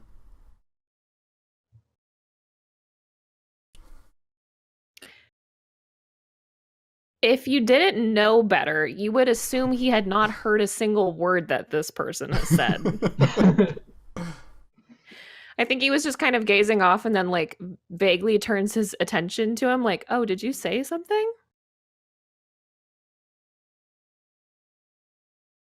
Nothing then? Well, when this week is out, we'll see if your family gets you back. Don't fail me again. You want to make myself clear? Crystal. Good. Did you at least learn anything of import? No.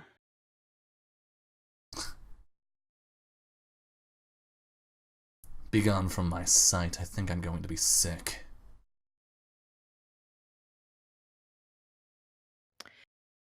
He turns, but when he has his hand like on the door, he turns back.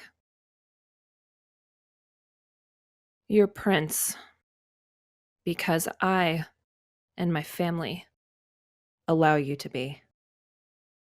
Don't forget that. Is that a threat, Adamord?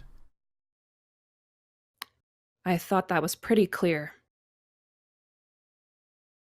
I wanted to give you the chance to take it back. Very well. See you in the morning. And he leaves. And then the same tone switch from the previous episode occurs. We get warm music as we move to Honoka and Hachiro. And Hachiro is, I think he's up. He's standing.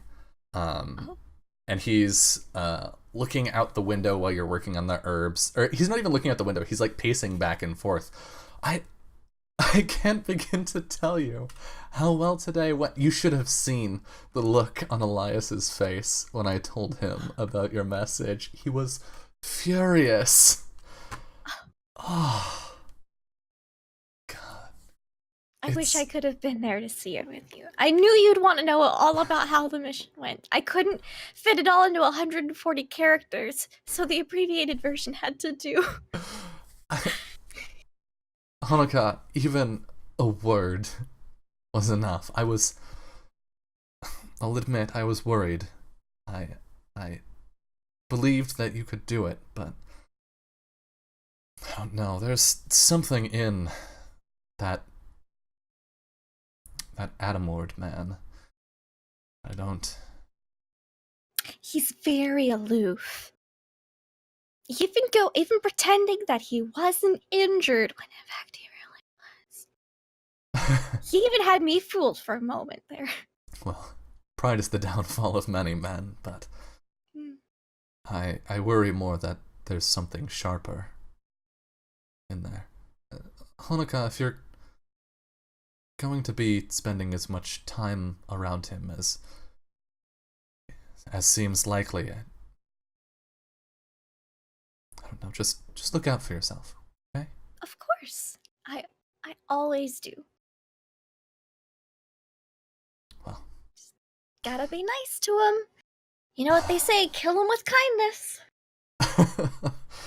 Well, hopefully it won't come to that. And don't worry, that Kai fellow from the Summerlands is very nice.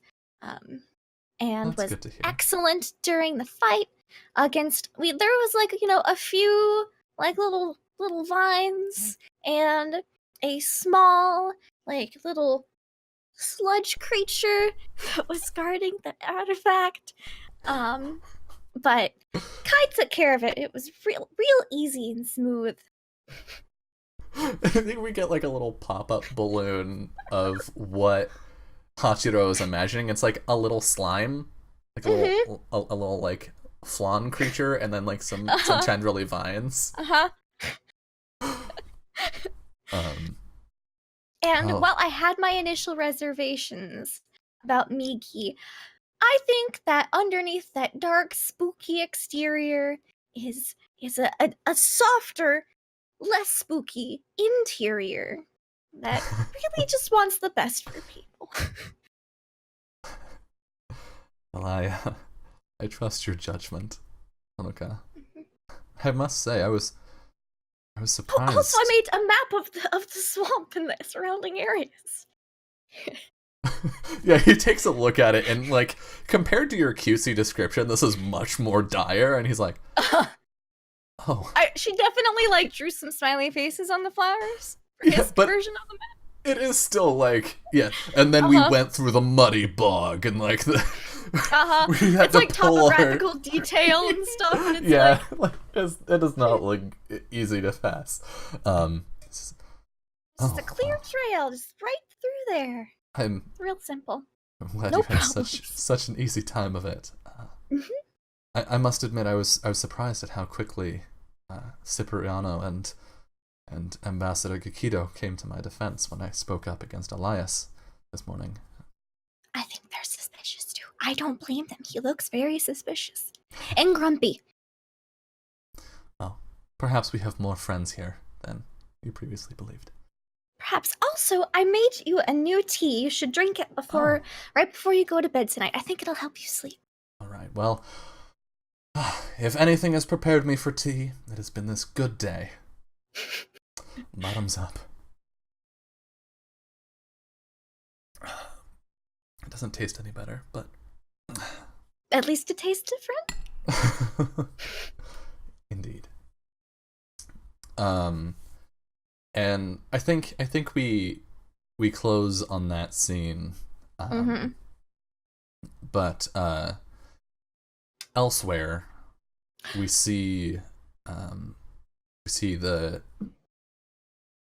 figure. He's a man probably in his mid-20s, with he wears like a high-necked vest, almost like no sleeves but turtlenecked, skin tight, and he's got a sword on his hip, and he looks sort of familiar, I think, to the audience, but not in a way where unless you're the super fan checking the wiki, right, you just be like, this looks like a familiar character design. But he lounges on the docks, and the group of men that we saw at the end of the last episode and at the beginning of this one when Ari was out and about approaches. All right, we did what you wanted. And the body. And I think when we hear the voice, we recognize him as Vidhatu, but he looks like a human, but for his dark gray eyes. And he says, and the body? And they say, one of them just like nods to a bundle over the shoulder of another, and they slump it down in front of him, and he pulls aside the fabric, and we see a soldier in Summerland's garb. He puts the cloth back over and then just kicks the body into the water. Very well. Tosses another pouch of coin to them. You never saw me, isn't that right? Yeah, sure. Pleasure doing business with you. That's what she said. Oh, well. Our family has a particular way of speaking. And, that's where we close. So, thank you all so much for watching. We went late. Between tech difficulties and then also having a good time. Thank you for sticking around. Let's head through shoutouts, and then everybody can go home. Jess, starting with you. Who are you? Where can people find you? Hey. Not being a sad boy. Who are we kidding? Where can we find you be other sad boys? Well, tomorrow night you can find me on Scraticus Academy being hi Percy, being a sad barbarian boy who also has stress and probably drinking problems, if we're being honest. Great. But he's actually a trash can. Kai is really not. Yeah, that I do a bunch of RPG stuff on various channels. Just follow me on the Twitters, which is over whatever that direction. To your left. Yeah, some direction. You can see it on the screen. Follow me on Twitter to find out all the other stuff I am doing. Because I just retweet it basically. There will be a few streams on my channel on Friday night and on Sunday afternoon. We will be doing, respectively, Omori High School Ghost Club, which is super not a fun, which Dylan is in, yes. And it's delightful. That'll be Friday night. And on Sunday, we will have the final Disc 1 episode of Promise Tree. Ooh. My Ryutama campaign, which is cheerful and sweet, and this is the last episode. It's gonna be like that. Oof, big mood. I know that feeling, that mid-season feeling. Summer, please distract me from the pain that I have given myself and talk about yourself. Hi, yeah, you can find me on Twitter at JustASummerJob. I have a channel here on Twitch, off_the_table, where we stream a bunch of games. We're wrapping a bunch of shit up, so just follow either of those Twitters to find out. I retweet everything I'm doing. We'll see if I'm here next week. Fingers crossed. Fingers crossed. So yeah, just like I said, keep up with me on Twitter. That's where I That's where I just talk about everything, mostly just lazy ass retweet everybody else and then tweet my own trash when I feel like it. Mood. Jolie. Hi. I'm just doing this right now every Sunday. You can find me on Twitter, Joliolio, and I think I'm gonna start looking for some more games to play. I haven't really been on Twitter very much, so I feel like I miss a lot of like the news of like what new campaigns and stuff are happening. So I'm gonna. Well, there's some stuff Fun shots. happening on Jolie, you should play in my games. Yeah. You should play in Fun Shots too. Yeah, I want to play more games. Yeah. As we all just ASMR whisper. Yeah, I think the best part being that on that particular screen, the viewers can't see us. Yeah, perfect. That's what I want. Uh-huh. I want to whisper and not be seen. All right, short and sweet. So I and may have more games apparently that I'll be playing. Yes, please. Yeah. Please. Short and sweet. And speaking of sweet, Lindy. Wow. Yeah, I had super happy fun times today. Yeah, you can find me online at Laugh Love Lindy on Twitch, Twitter, and YouTube. I play and /GM about a dozen or so tabletop RPGs a week. So if you want something to watch tomorrow night, you should check out my channel for Mondays in Exandria. We're on episode 3, so we're still early in the campaign, and this one's about to get Sparta kicked off a roof. Tuesday is I get to DM Jess Day, except she won't be there this week. Dream sequence, fun horror scary Cthulhu times, and then fun horror scary This is Ravenloft on my channel, where they're on a 3-hour tour right now, camel tour. It's great. Nothing will go wrong there. Yeah, so super fun stuff. Awesome. And I'm Dylan. You already know where to find me. I'm Anarsis on Twitch, Twitter, YouTube, Itch.io, and Patreon. Specifically, I would like to remind you that Fun Shots signups are open on Twitter. If it is not my top tweet right now, it probably will be soon. I'm gonna retweet it when we end the show here. And over the course of this week, I'm going to be giving little previews of like, this is what this game is, as previews of the various games that we're running. But for a very brief overview, we're running 8 different games, some of them more narrative than others, some of them more crunchy than others. We've got some one-shots, we've got some 4-shots.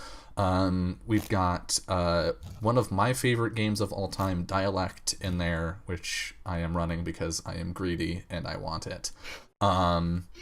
And yeah, there's some Ryutama on there that Jess is running. She's doing a really interesting hybrid where we're going to do 1 session of Ancient Stones as session 0 and then roll that into 3 sessions of Ryutama. So yeah, definitely check that out.